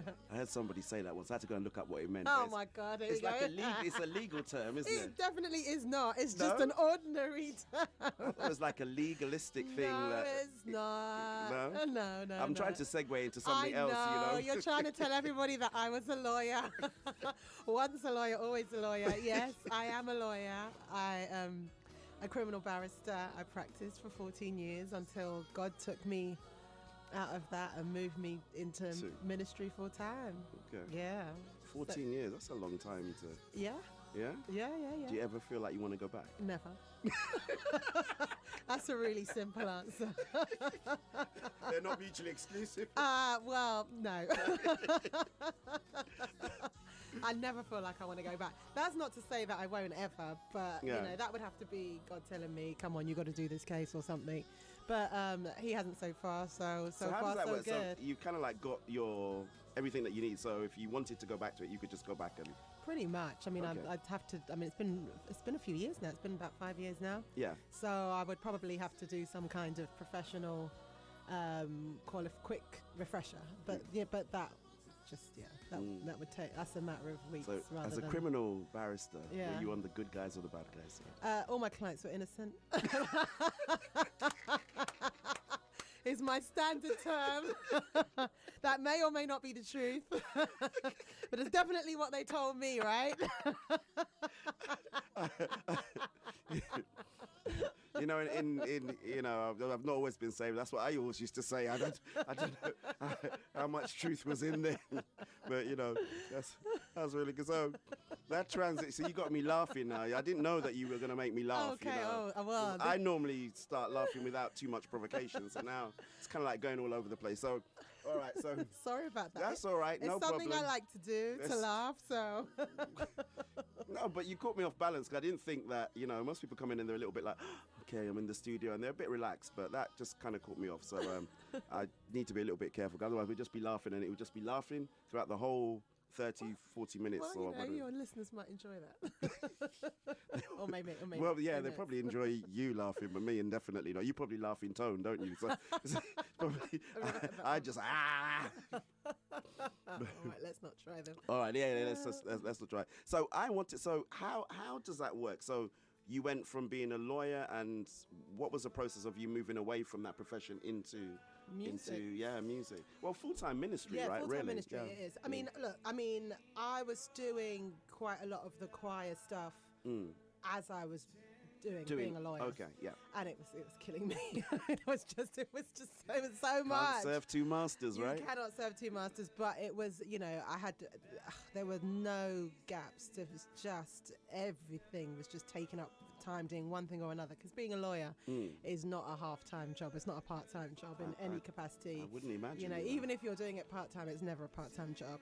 And then at the side of that, I was doing all the Reaper stuff, and we were doing so much. I mean, we were at, doing all the big concert halls like the Royal Albert Hall and Festival Hall and all of that kind of thing. And I look back at it now and think, how did you manage it, right? Yeah. Because, you think, because we went from being a church choir to singing out and then having all these invitations, because we only ever sang by invitation. Everything we ever did was through an invitation. Wow.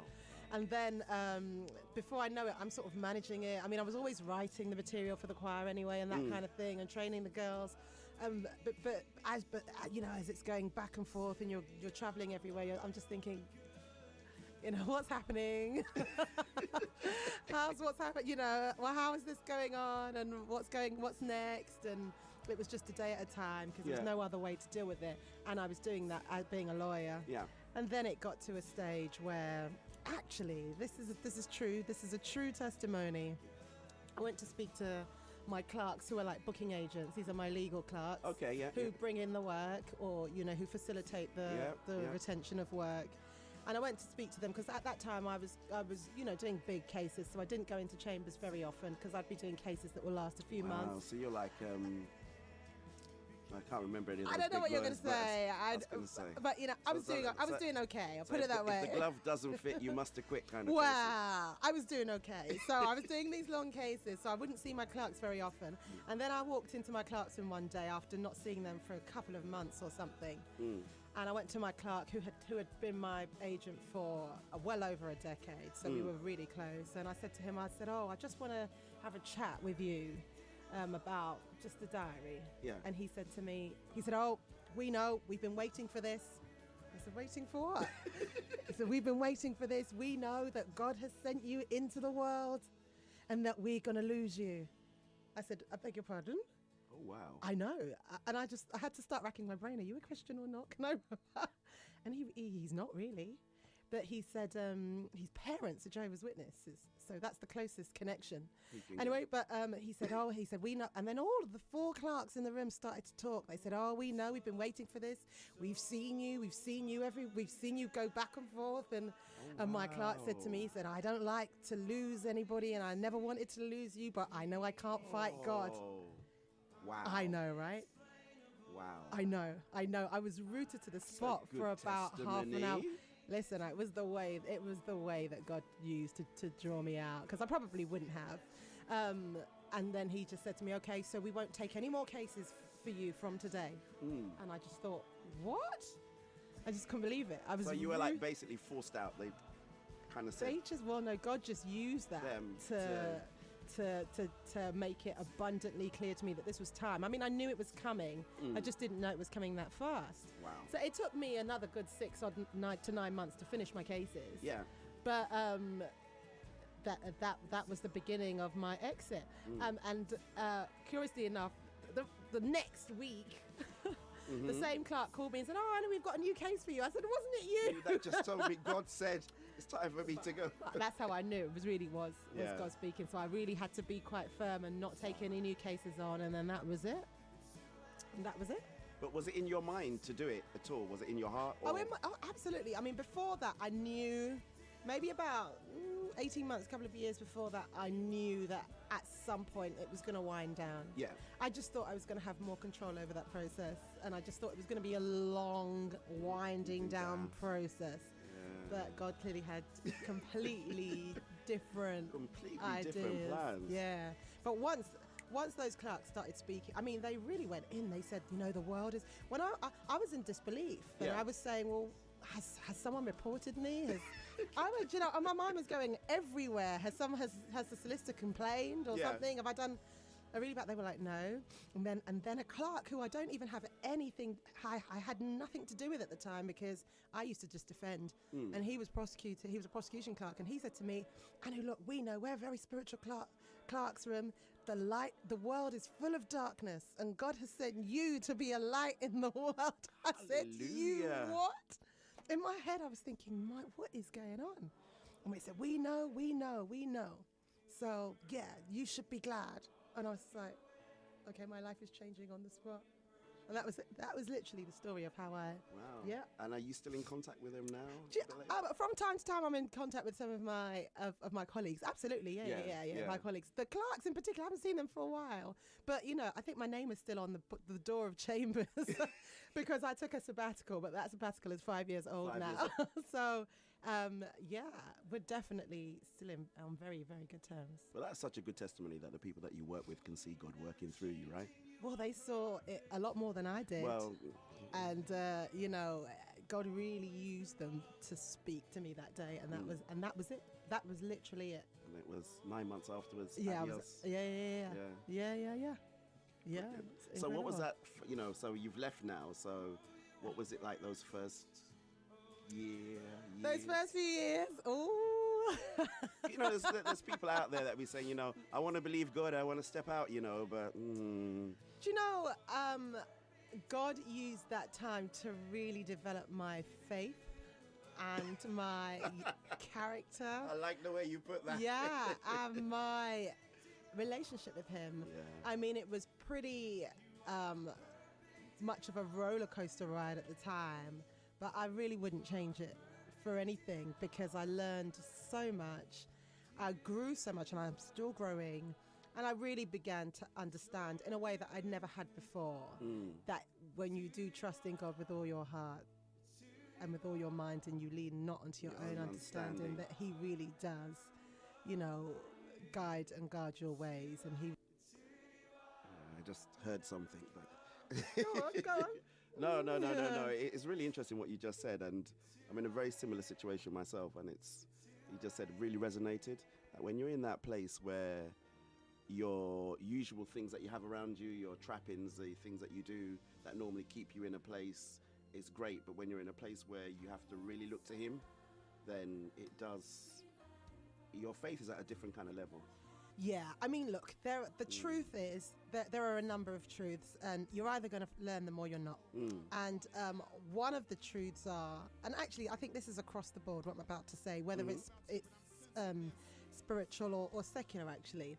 In terms of progress, it does require a jump. Okay. If you really, really want real growth, you're just gonna have to jump at some stage. I'm not advocating that people are just silly about it and completely irresponsible or anything like that. And I would only ever jump, especially when we're talking about the spiritual context, if God asks you to do so. But there are things that you just cannot achieve in your comfort zone, and it's actually just that simple. Preach. It's not easy to.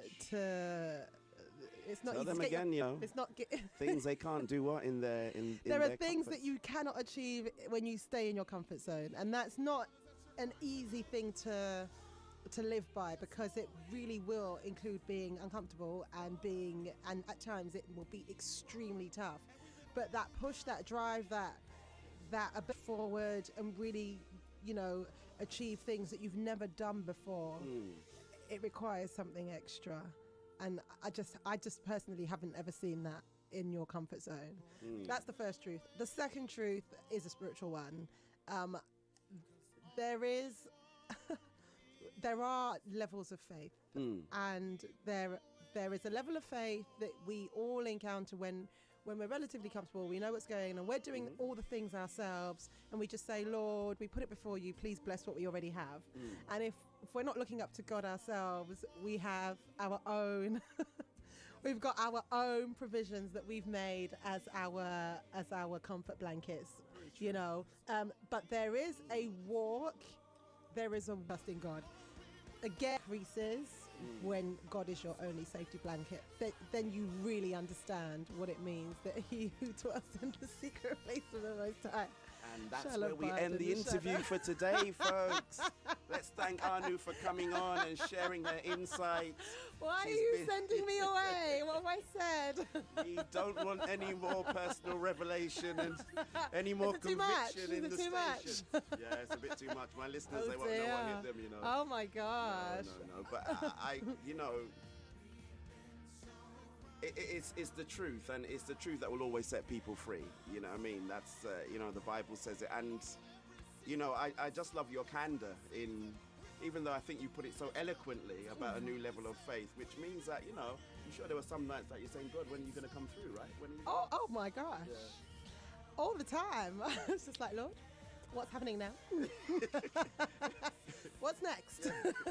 How's this going to go? How's that going to go? When is that going to happen? Okay, so you've told me A, B, C, D, E, F, G. I believe it. I know it. I understand it. Just when?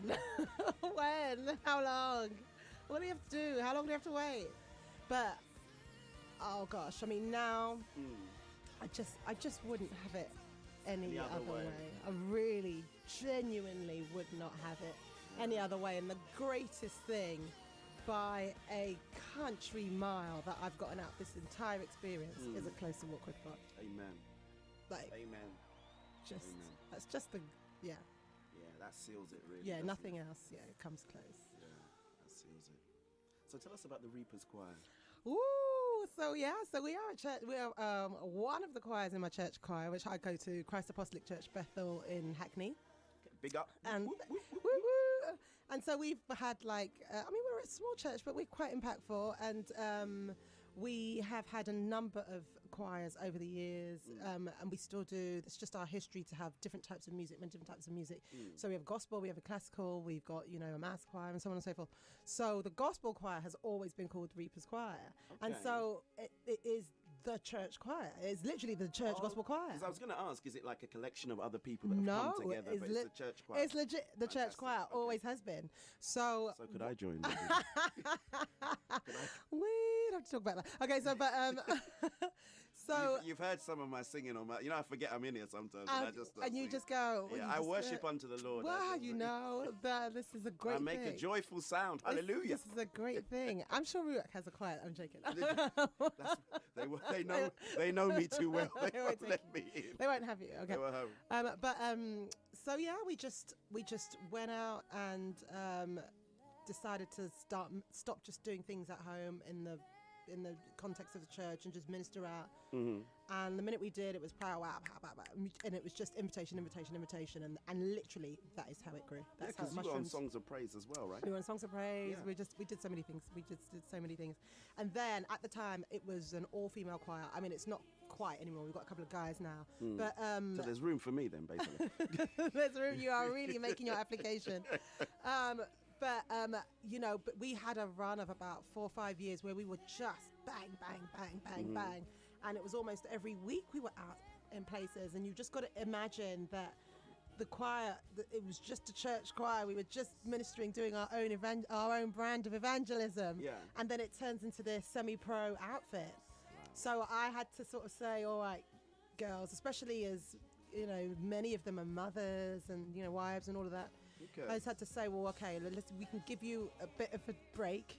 You know, we also had a lot of students who, at the time, who then became professionals and just starting off in their careers or progressing. So I just had to say, look, let's take our foot off the gas for a little while, just to take your bearings, because nobody expected that level of growth and activity. Yeah. So we did. So the last couple of years, I just gave them a breather. But we are still very, very active in church, just not doing all the engagements outside. But this year we're back again. We're working on new material. Ooh. Yeah. So you heard it here first. That's kind of an exclusive there for you you, go. you know. I said to the fourth official, I call him the fourth official. To the fourth official, we're getting exclusives and we're getting all that kind of stuff now. 2020, this year of divine clarity, amen. That's right. That's right. And you had the pleasure of being with my bishop in LA, didn't you, for the wedding? I did. That was just such a God moment of just being able to have a great fellowship and just be at the same wedding, and and have great discourse. I And think that. It's everybody really was at nice. that wedding except me.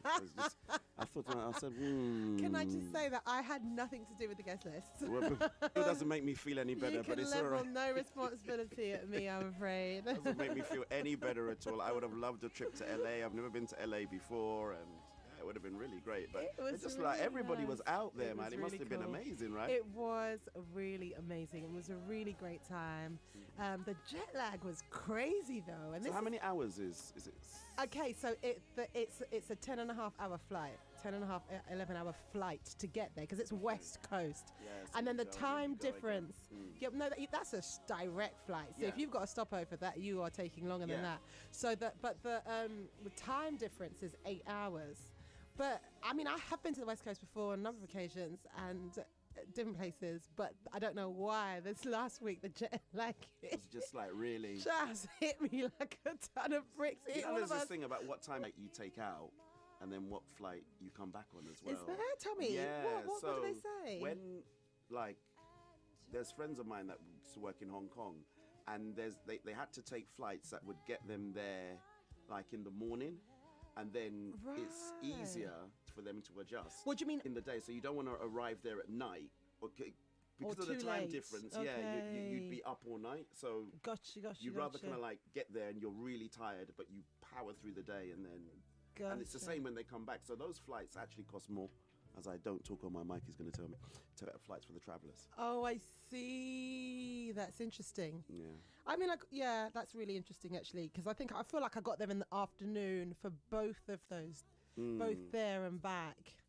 So So it all depends what time you were here. So do you get what I mean? So you want to try and aim it so that if you were up all night flying, then you kind of like spend being up all day. Okay.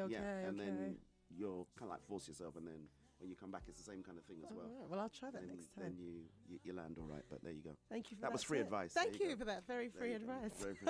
So I'm playing one of your songs You right now. are Yeah. indeed. This is the one that I like actually. The Worship Must Go On. Shall we listen to it? Yeah, please.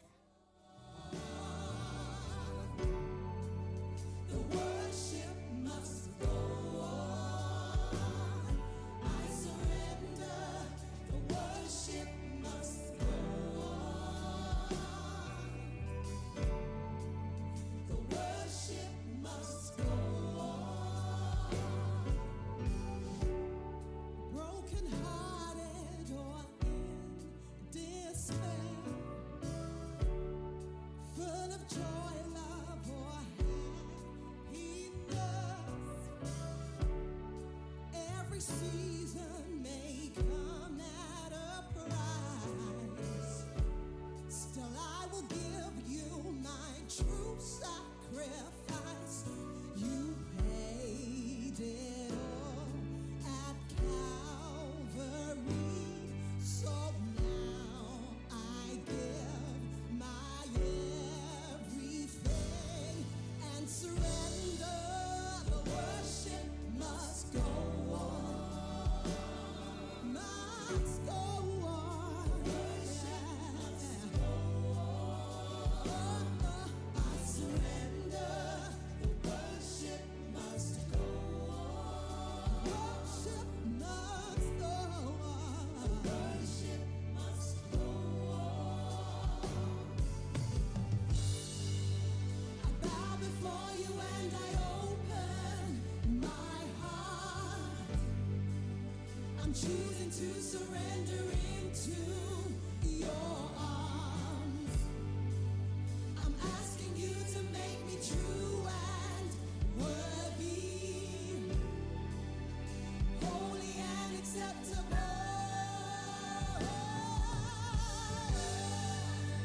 I just want to be much closer to you, yeah. A minute in your presence changes my view, and I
that was my guest in the studio, who I'm not I'm not liking her anymore. She's been revealing some more very I don't know, very worrying things that she's been sharing, or like the people on Facebook probably heard and stuff like that as well. So I was asking her about, you know, her musical background and where she was trained, and your answer was? I taught myself how to play piano, but I don't understand. I think lots of people teach themselves how to play. And of course, you would expect that was a long time ago, right? How long ago was it? About 7 or 8 years ago. 7 or 8 years ago. So while she was still being...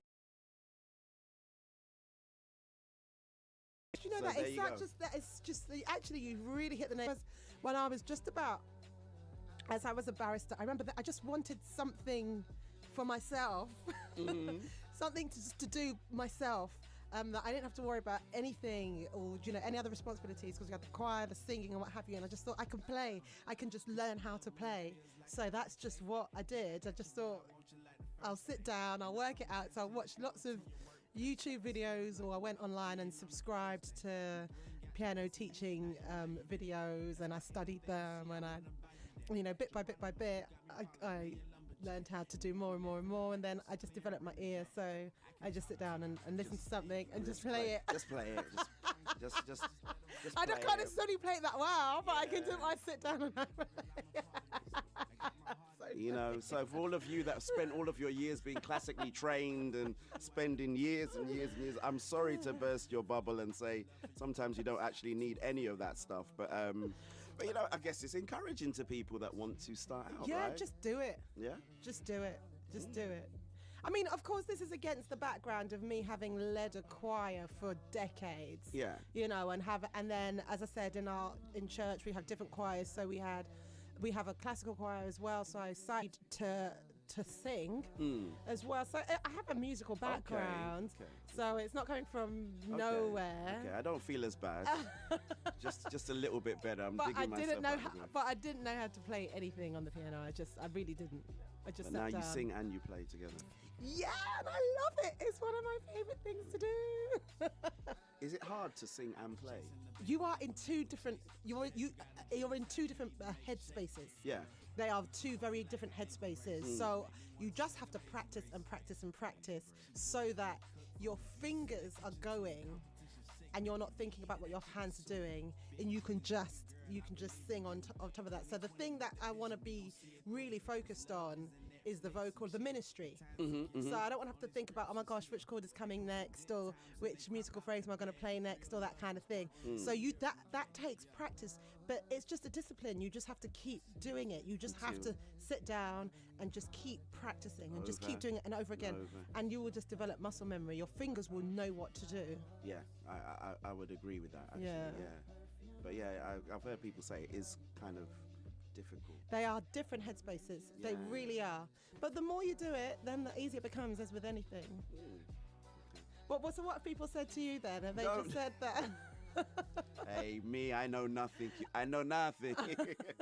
You don't sound like you know nothing. I know nothing. No, you do talk to some people and you see them playing, and you know, our assumption being non-musical is you feel that it's singing and playing would be synonymous, right? Yeah, but they're not. They are very different headspaces. They're not. Yeah. They're not. You have two trains of thought going through your mind, you know?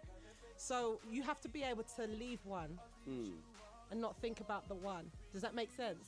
Leave one and not. Yeah. Yeah, you got to, so that you can just focus on, and really the vocal's going to be that, because it's the if you've got piano and a vocal, people are going to listen to what you're saying more than anything than what you're playing. So your hands have really just. Right. I don't understand. What have I Anything done? else? You know, you Nothing. play the violin, No, the cello. no. You know, no. Nothing else. Nothing. You sure? Yes.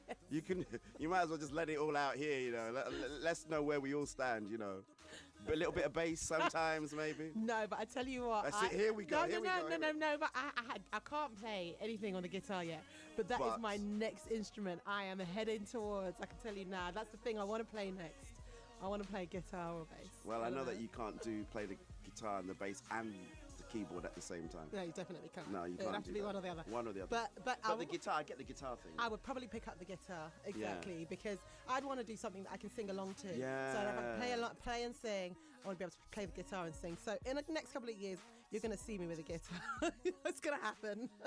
You know what? You seem very determined, and I think that you know, it's not going to take another group of clerks to tell you can go off and go and do something. I think you've just got your wings now, so you're just going to take off and you're just going to fly. So I received that. Yeah, I'm looking forward to it. I really am. I think there's a lot.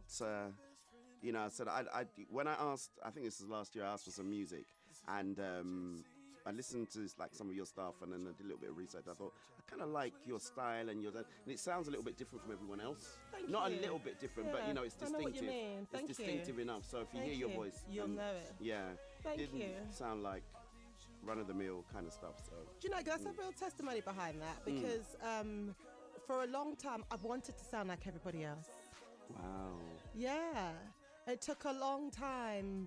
For you to for develop God, your own. Yeah, just for God to, no, for me to become satisfied with what God had given me, and to see it as a strength. Wow. Yeah, it did. It took a long time for me. I knew it cerebrally. I knew it as a matter of logic that it's good to be distinct. But you just see everybody singing in a particular way, and you think, oh gosh, if only I could. Not knowing that that's not the way. No, that's not the way at all. Yeah. It's not the way. That's hard to work out who's who. Yeah. Is it that? Yeah. Really? Yeah. It's and I have this thing, and he always tells me off for saying it. I only play what I like. That's nice. Which is I quite like that. Actually. I only play what I like. If I don't like it, I won't play. And I listen to it anyway. Even if it's great and it's acclaimed, but you don't like it, you're not playing it. I think that's fair enough, actually. It's my show, your my show. rules. My show, my rules. And at the moment, we are not bound by any contracts or any legalities. That means I have to push, promote, or do whatever. But if I like it, I play it. And there's a lot of good music out there. So anybody that gets on my playlist, you know that. Did you know what? Did your songs chart anywhere at all? Your EP, did it? I was actually really ill. What happened was I put it out, and then I was really ill for the whole of last year. Oh, no. I know. I just could not push it as hard or even follow what was happening because I was just so unwell. I ended up having an operation last year, but I'm great now. So I'm back on, thank God. Hallelujah. So it's like I feel like I've missed a year. So I didn't really do much with it, but you know, it was track of the week on another show and that kind of thing. So it definitely got some traction. Yeah. And then I was at Spring Harvest last year, and I was did stuff with it there and that kind of thing. So it was, but then I just didn't have the physical energy to keep pushing. But it's one of those things. And it's the marketing thing is a little bit. You've got to do stuff around it, haven't you? Yes. And there, I had built it up, and you know, I did a number of things in advance of it. I did a show in Coventry, which actually just was full. I did one in Soho, which was nice and full, which was sold out, and stuff like that. So I did as much as I could, but then I was just too unwell. But literally, thanks be to God, I'm fine again. So we're back on it again. So, yeah. We look forward to the next project, and you know, as we have promoted you very well. Thank you radio, so much. It means so much. Have you here? I know some of the other presenters, Chris. Clive saying hi as well. Clive McGee, he's on Facebook. So I had Lorraine Clark McGee on here as well, and she's just gone to #1 with her single Closer, which is, I like that actually.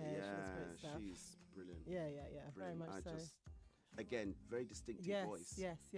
Very, very distinctive voice, and I'm so glad that they finally gone over the barrier. So excellent. So you're next. Yes, amen. You know, anyone that comes here, they do amazing things. Is that right? I'm telling you. Well, I'm glad I'm here. Anybody that comes in here in Rack Radio might take some time. Sarah Table's been here before she was going really big. And the McGee's as well, and you're here too. Well, so I receive it. I really do. I do. And the Stellar Award goes to. Yay! Amen. Yes. So, I don't know if people know, but over the last sort of 8, 9 we can move forward and how we can do things and so on and so forth. So I attended a couple of those. As I said, I was unwell for most, so I couldn't attend any more.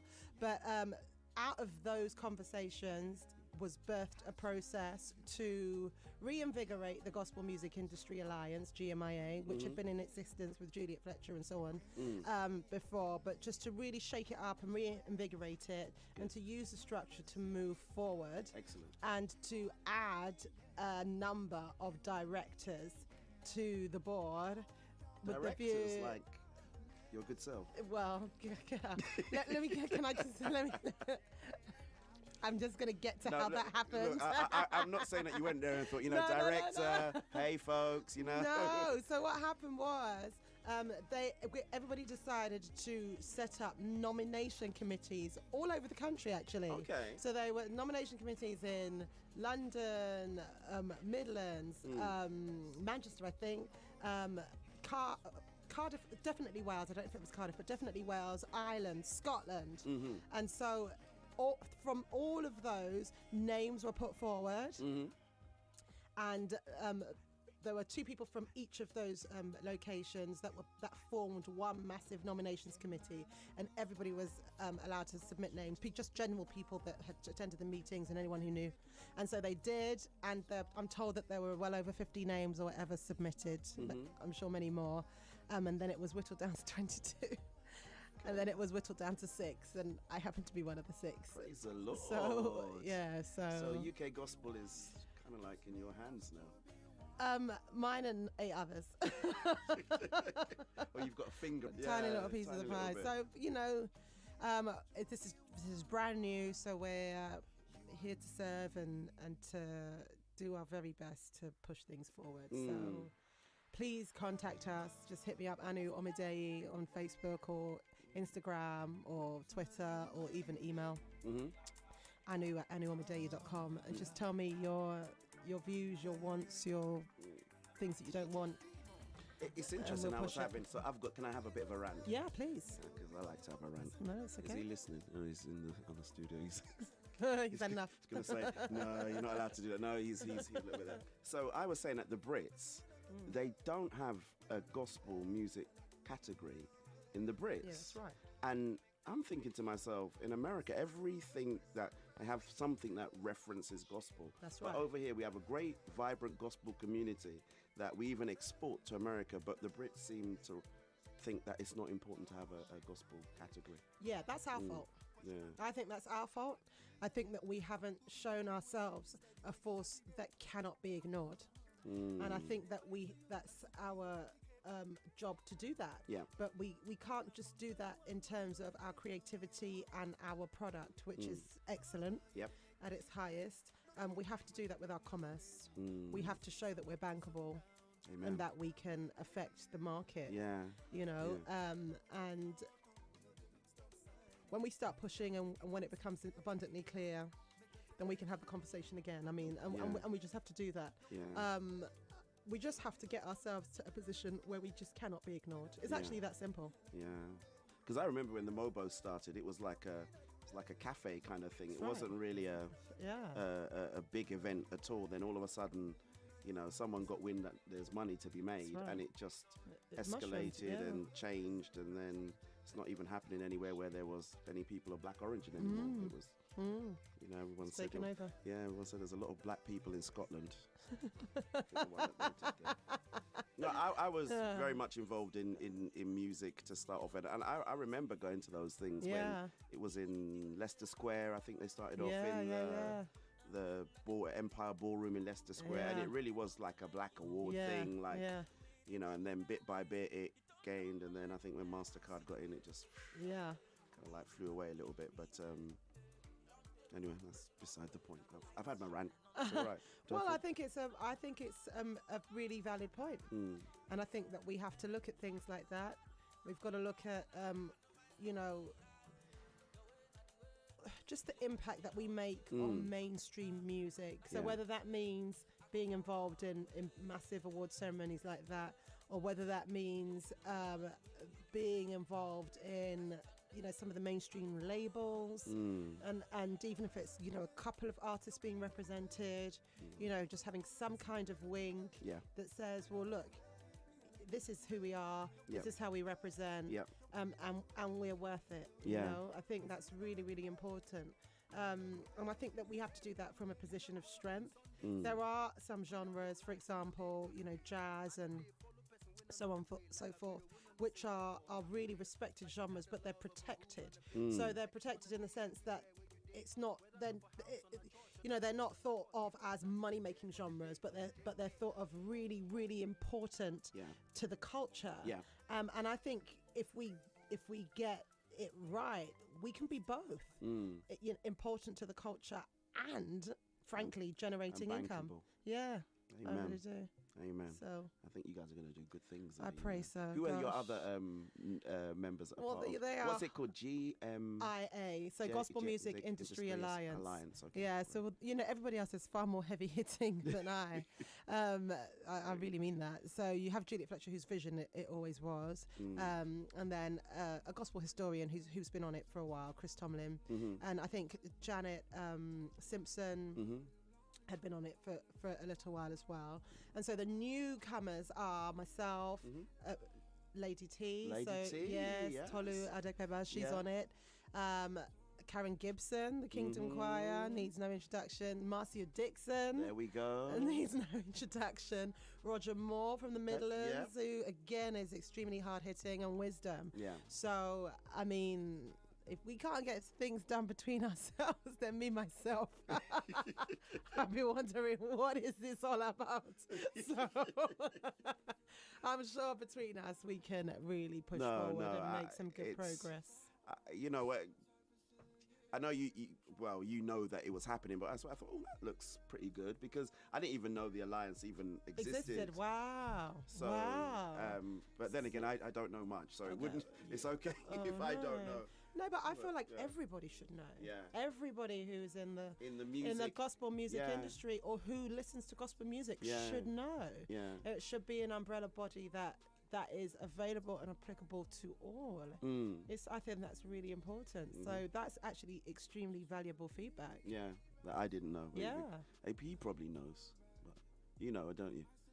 He's waving his hand like that, saying he's not ready to show. I don't know what he does. Yeah, well, that's actually really valuable feedback. But I guess in this age of social media and being connected, I think it's a good opportunity to raise a profile and let everybody know. And exactly, absolutely.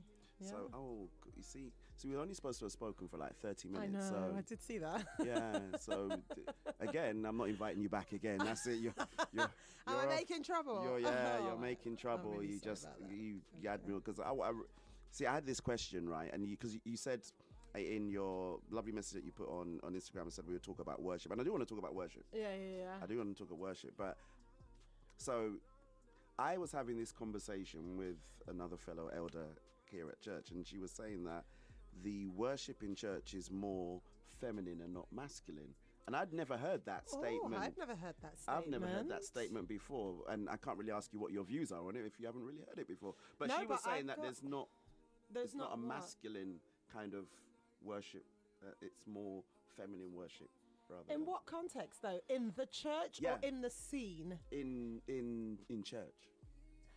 I mean, I would disagree with that, but I suppose it's a very personal statement, isn't it? It's subjective, so it depends on. I'd never heard it before. I've never heard that before, and I can only assume that the person who said that is talking from her own experience and what she witnesses and what she participates in, so her own context, which is understandable. But I feel like, generally speaking, if we're talking about environments of worship, so say different churches or what have you, that's just going to depend on your makeup. It's going to depend on the makeup of your team. But if we're talking about the scene with gospel music and worship in that context, and even beyond, contemporary Christian music, it's fairly heavily male dominated, isn't it? I mean, if you think about all the guys that do worship, you've got Travis Green, you've got Phil Thompson, you've got Todd Delaney, you've got William McDowell, you've got all these people. You've got Tasha Cobbs. Yeah. You've got Miranda Curtis. Yeah. Who else in the gospel scene? You? This is very kind. Very kind. This is very kind. But, you know, even Bishop Nelson, Jason Nelson, Jonathan Nelson, they do gospel music, but a lot of it is worship oriented. Even in the African scene, you've got Nathaniel Bassey, you've got Tim Godfrey's a bit more African gospel, I suppose. You've got Steve Crown, you're good, and that. Obviously, you've got Sinach, the heavyweight. Yeah. You've got Mercy Chinwo. That was one of the tracks. Yeah, it's one of the tracks. Yeah. Do you know, Excess Love? It's very funny, actually, because I'd heard about that track for a long time. And don't get me wrong, I'd known it, but for some reason, that track is just in your spirit. It's in my spirit at the moment. It just keeps recurring. It just has some fresh oil on it, right? It's funny how that happens. That just... You know, something will just resonate and rotate within your spirit, and I can't seem to get around that song at the moment. I played it a little bit earlier on today, and it's like stuff like that as well. So I played it, and I was getting into it, and I thought, oh, okay. And then, But yeah, that's. I mean, the African worship scene is just. It's humongous. So are you going to do some Yoruba songs maybe in your new... Do you know what? I may do... I mean, the thing about... with the last song we did with the Reapers, did have Yoruba in it, Okoshosho. Yeah. And your mum was in that too. She's not actually she's my mum. She's not actually my biological mum, but okay. She is. She might as well like be. Your She might as well be. Yeah, She's amazing. Yeah. But yeah, because you know our worship is very dynamic. It will include everything. It will be everything from African songs to a Todd Dulaney song to a Planet Shakers song to a Chris Tomlin song all the way back to Nathaniel Bassett. Do you know we just naturally do that. So all our influences are very mixed. So that's a long way of saying expect anything on my next expect anything on your expect anything on your as long as it offers worship up to God and it's it works in the context. Yeah. It's gonna happen. No disrespect, but I think Nigerians we just got like a special thing for worship. What can I say? I would like. So fourth official's not going to have me back on again. He's going, I don't know about that, but the explosion in Nigeria in terms of the worship scene and what we do and the songs that come out and even some of the old songs. That's right. That they bring never out. Die. Yeah. That they just recycle and bring out, and everyone's like, oh wow, this is great. And it's been around for a while. 30 years. Yeah. We used to sing these choruses all the time. That's right. Yeah. So I'll be looking forward to some Yoruba songs. Well, why not? Why not? I would definitely not say no. It's a part of my culture, which I hold dear to my heart. Yeah. So I definitely, anything is possible. You were born here? I was born here. Okay. Yeah. The accent gave it away. I know. Well, yes, true. Yeah. What can I say? I always say I had too much McDonald's. That's why my Nigerian accent went away. I was about to say, were you born here? Yeah, I was. You were, okay. I did grow up in Nigeria, but I was born. But you were born here, okay. Oh, right. Well, yeah. It wasn't because I was bad. They sent me to Nigeria. Was just in case people think. One-way ticket. This boy, time for you to go. They used to do it in those days. They say, you're going on holiday. Holidays. Go for holiday. Holidays to see. And then afterwards, they say, check the ticket, make sure it's got a return on it. Don't worry, we'll buy it cheaper when we buy it when you're coming back. Yeah, right. 20 years later. When you're reformed. No, when you're reformed, yeah. When you have met the Lord. And they send you back. So you come back. Yeah. But with the whole family relocated, and then we came backwards and forwards, and then eventually settled back here. So cool. That's it. But we're like clear out of time, Would you come back again if I asked you? Yeah, I'd love to. No, I'm not going to ask you. But I know, because you spent the whole hour saying you don't want me back, that you don't like me. It's all reverse psychology. I hope it works. No, you've been. I mean, for us to talk I can normally talk pretty long on my own. People say, I won't say what they say, but I let out some things the other day. So you give the impression there's other people in the studio. So he's talking to himself. No, I just can have conversations by myself, not talking to myself. But yeah, I'd really like to have you back. I'd love to come back. Yeah, let's get you back on, and maybe we can look at some other stuff. And, Yeah. and go a little bit deeper. Maybe when the album's, but before the album's done. Yeah. Definitely. Yeah, maybe Definitely. come with some of the Reaper's Choir. Yeah. Oh, yeah. Yeah. Yeah, we'll work it out. Yeah, that sounds like a Yeah. plan to me. That sounds like a plan. All right, so tell everybody where they can get you, because you did say it. Okay, but yes. Let everybody know how they can get hold of you. Okay, so you can get hold of me at Anu, A-N-U, and then my surname. Yes, I'm afraid it's a Yoruba name. Omidei. Say it. Omideyi. I said it terribly in the video, right? No, you Did said I say it all right? fine, yeah. Because I car crash people's names like it's no, not great. Yeah. no. Anu Omideyi. And I'm Yoruba as well, and it's terrible. Well, you know what? We share this because people are always mocking me, so I can never mock you. Did I call you Igbo? They say, are you Igbo? Did you call me Igbo? No, I said, do people say that to you? No, people tell me that I don't look Nigerian, and I don't know what that means. Yeah, they said that to me, but then they say, oh, you're Igbo, and I said, no, I'm not Igbo. So I said, I didn't know you were Nigerian. I got that last week. I said, what is Nigerian? Anyway, so Anu Omideyi.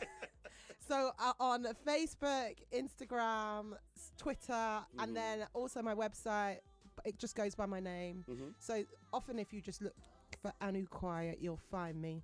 And yeah. You're Googleable, I know that. If you just Google your name, everything comes up about you. Ooh, apparently I'm Googleable. You are Googleable. I'm a Googleable. You are Googling everything. So if you about Google me and then everything comes up, oh gosh, that's a scary thought. It is, I'm right? not going to Google myself. Yes, you will. I will.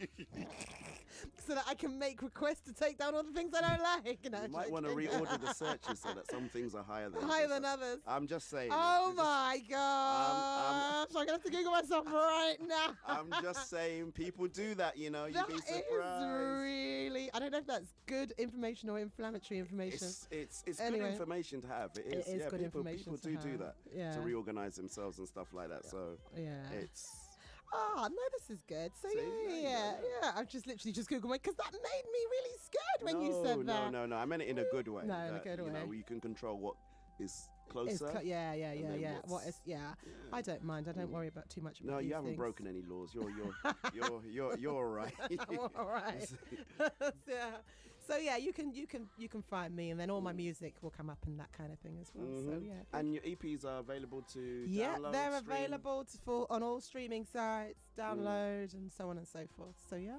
Good. Well, I've been given the 1 minute warning, and it's probably about 30 seconds now. So I just want to say thank you so much for coming. Thank you for having me. You've been amazing, man. It's been really good. I'm sure everybody's going to say, get her back. They say, you get off and just have her here. That's very good. Just have her here, and then you just go, sure not DJ, man. so. You'd be surprised. They have no loyalty, the people that listen to my show. They have no loyalty. They tell me how it is. That's So one thing funny. about them. They don't. That means they're loyal if they tell you how it is. That means they love you. They say, stop talking. We don't want you talking. We want you to say nothing. All right, so I am going to have to go. What are we going to do? Let me see if I can do this to kind of like play us out and see if we can do this. So I'm going to sign out with this one. Anu loves this track. Thank you very much indeed, Anu, for spending your time on the Soul Food Show. We're going to dance out with this one. Okay, that was my interview with the very talented, extremely funny Miss Omideyi. So I thought I'd play that one for you as a little bit of a treat because, we had someone that couldn't actually make it, and I thought I'd done this one a while ago, and it was a really good interview. As you can see, she's really full of life, very wise young lady, and she's doing quite a bit now, actually, even in quarantine. So if in doubt, go and check her out. As I said, she is Googleable. If you check out Anu Omideyi, as it says on the flyers that I put up, you'll be able to find all her body of work and everything else that she's done as well. Let's do this one. I promised to play this right. Sam Bella's Rend the Heavens.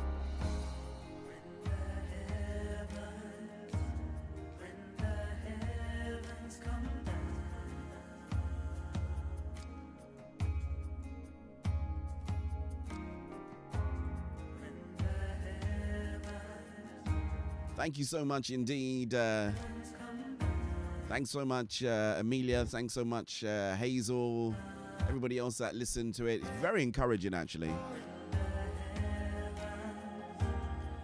Anybody, I have not studied to be a lawyer, but I know how difficult it is to become a lawyer. then it must have been even more difficult for you to decide that you don't want to be one, a criminal barrister, with everything that goes with that. So, you know, the moral of all of these great, what did you call it again, Hazel? I've forgotten now. Type in what you called it again so I can see it, because even though I was saying I didn't want to call it that, but you can put it up there so at least I can reference it. You know, it is about giving us encouragement in these seasons, right? And all of the guests that I've had on, they would, you know, despite their musical ability, some of them despite, you know, technically what they do, but it is about giving hope in this season, you know, for you to say, you know what, I could do that, you know, I could push back the boundaries. I could say, you know what, this has always been in my heart. I know it's the will of God, and I'm just gonna make that change.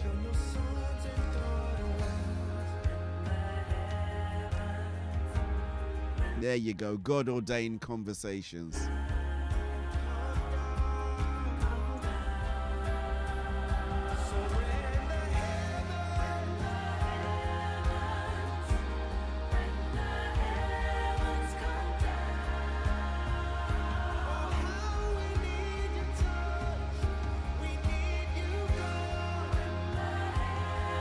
So not too sure what tomorrow is, what's special about tomorrow. I don't know if anybody can tell me.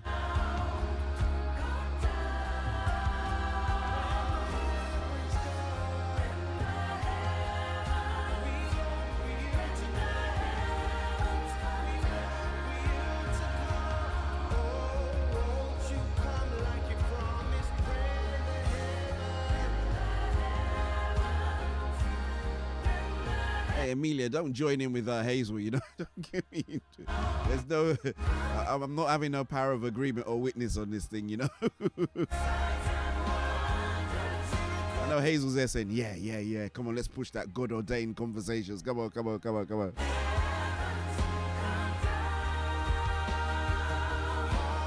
You can call it God ordained conversations, but it can't be called God ordained conversations, if you get what I mean. Don't ask me why, please don't. You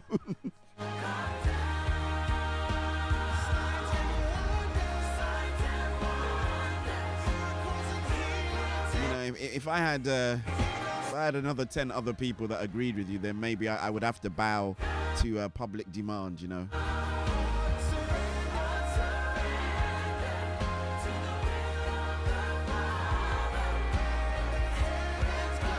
I used to do these singing things, right? And I used to say, if I could get 10 people to say DJ Val sing, I would sing, right? I know I'm not a brilliant singer, but I do okay, right? So and the interesting thing was, despite all the bullying that used to happen online, you know, I should have reported you guys all to COPS back in those days, or whatever it is, the Online Bullying Federation or something like that. Despite all the bullying I used to get online, they could never get 10 people to agree. In fact, it wasn't even 10. I think I said something like, if you can get 5 people to all come on. Then what they started to do, right? They started trying to be clever, trying to change their names. Like, oh, I'm so-and-so and so-and-so. Or no, me and someone else said that you. I said, no. Oh, is it Catch a Fire Friday tomorrow? A lot of mercy.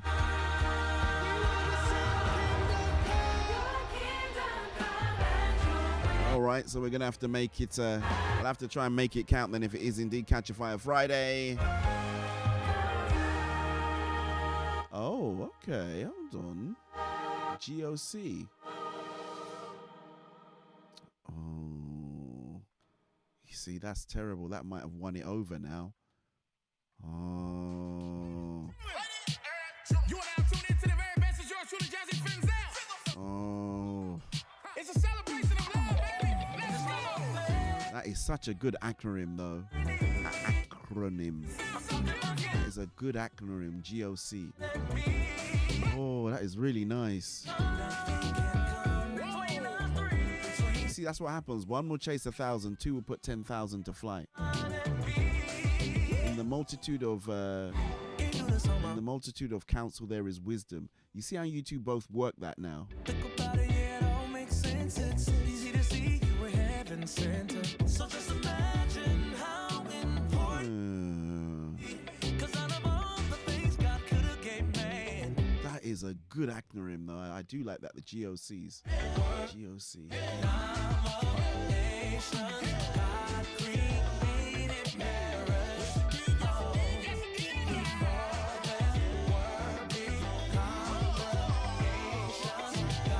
I know someone else that will be really happy if that happens as well, isn't it, Hazel? I was going to answer Lurleen trying to make me feel that the Facebook had stopped. It didn't stop. I know what the trick is now. If I have interviews, I'm all right. So far as the interview comes on by past, then they just kind of like leave me alone, don't they? Yeah. GOC.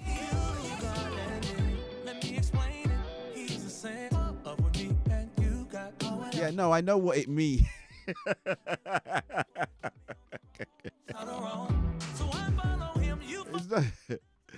I don't take objection to the term. It's just that, you've got to try and fit in. When you come up with things like on a show like this, you've got to find things that kind of like fit, right?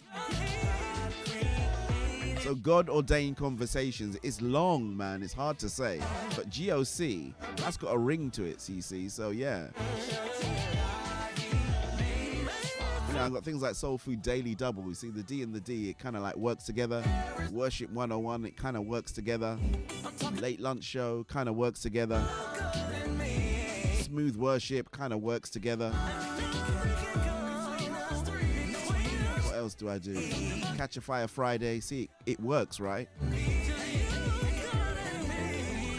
Hold on, someone just messaged me. Let me see what they said.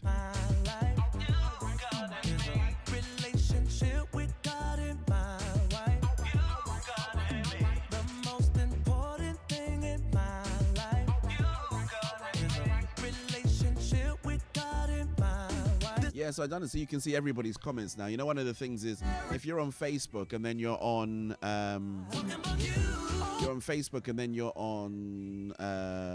YouTube, you don't get to see the other people's comments. So kind of like with the live viewer, we get to see everybody's comments. They're all in one place. So you can kind of like reply to somebody else's comment, even though you may not necessarily be on that platform.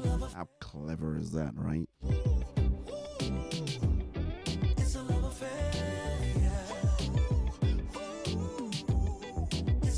So we only need another 7 more people to agree that that's okay, and then, yeah, that's fine. So you got 3, so the 3 of you, yeah, that's fine. So shouts going out there to Hazel, the instigator, to Amelia, who was the, I don't know what you say after the instigator. I don't know if you were the backer-upper. And then, Lalene's tried to go for the 3-point shot on that one as well. So well done. 3 of you. Clever. Not complaining. But I need 7 more people. There you go. 10. So, I'm overwhelmed, Lord, let your word be let's see what you can do. This is Be Me. Be Me Ade. Shouts going out there to you. I will continue to play your music till I get you on the show, and then I'll play it afterwards as well. When I'm overwhelmed, Lord, let your word be my light and a lamp to my feet. I think we just need to spare a thought for people who are kind of like trapped in other countries as well during this whole COVID-19 situation. I know I've got a couple of people trapped in Grenada, in Jamaica. I got one of my he's like a brother to me, man. He's trapped in Nigeria. I see trapped is not like they're you know what I mean, because there's no flight. So spare a thought for people that especially if you're in a country that you're in a hotel, funds are running money on food and everything else, so please spare a thought for people as well. It may not be something that's high on our agenda or high on our radar, but displaced all around the world and can't get back to their countries of residence. So I want to say thank you so much indeed to my contributors and my collaborators live on air, everybody that came on, that shared, that did everything. As I said, if you are still on board, I want you to share, and of course share a little bit more if you can.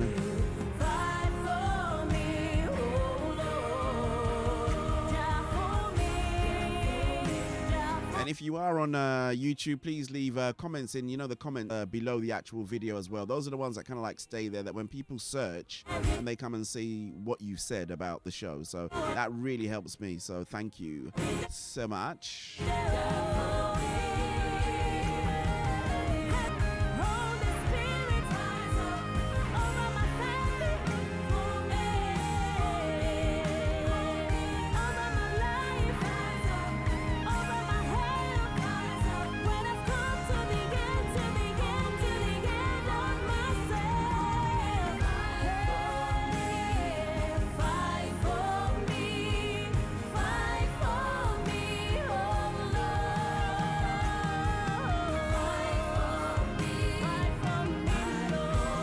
I think I can slide one more in before I have to say adios, sayonara, au revoir, arrivederci, bon voyage, ciao, ciao, ciao.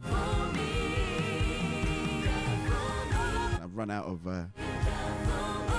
things to say. Oh, Sayanjima, Kachifo, Udabo. There you go. Before I gotta go, I'm gonna play one more. I'm gonna finish off with the Jokia.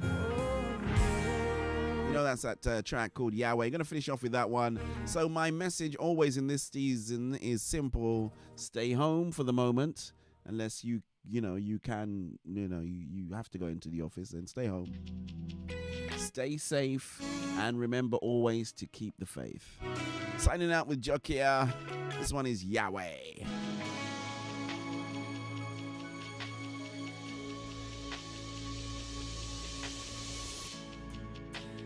Love came rushing in, so fear couldn't have me. I thought about giving up, but wanting what you promised me. In the beginning, you breathed on me to establish purpose in me. Yeah. Then it's when you spoke to me and told me to walk and believe. Yeah. And who do you say I am? Lead me to still waters, lead me to your altar, Yahweh, Yahweh. That's what I call you. Lead me to still waters, lead me to your altar, Yahweh, Yahweh. And you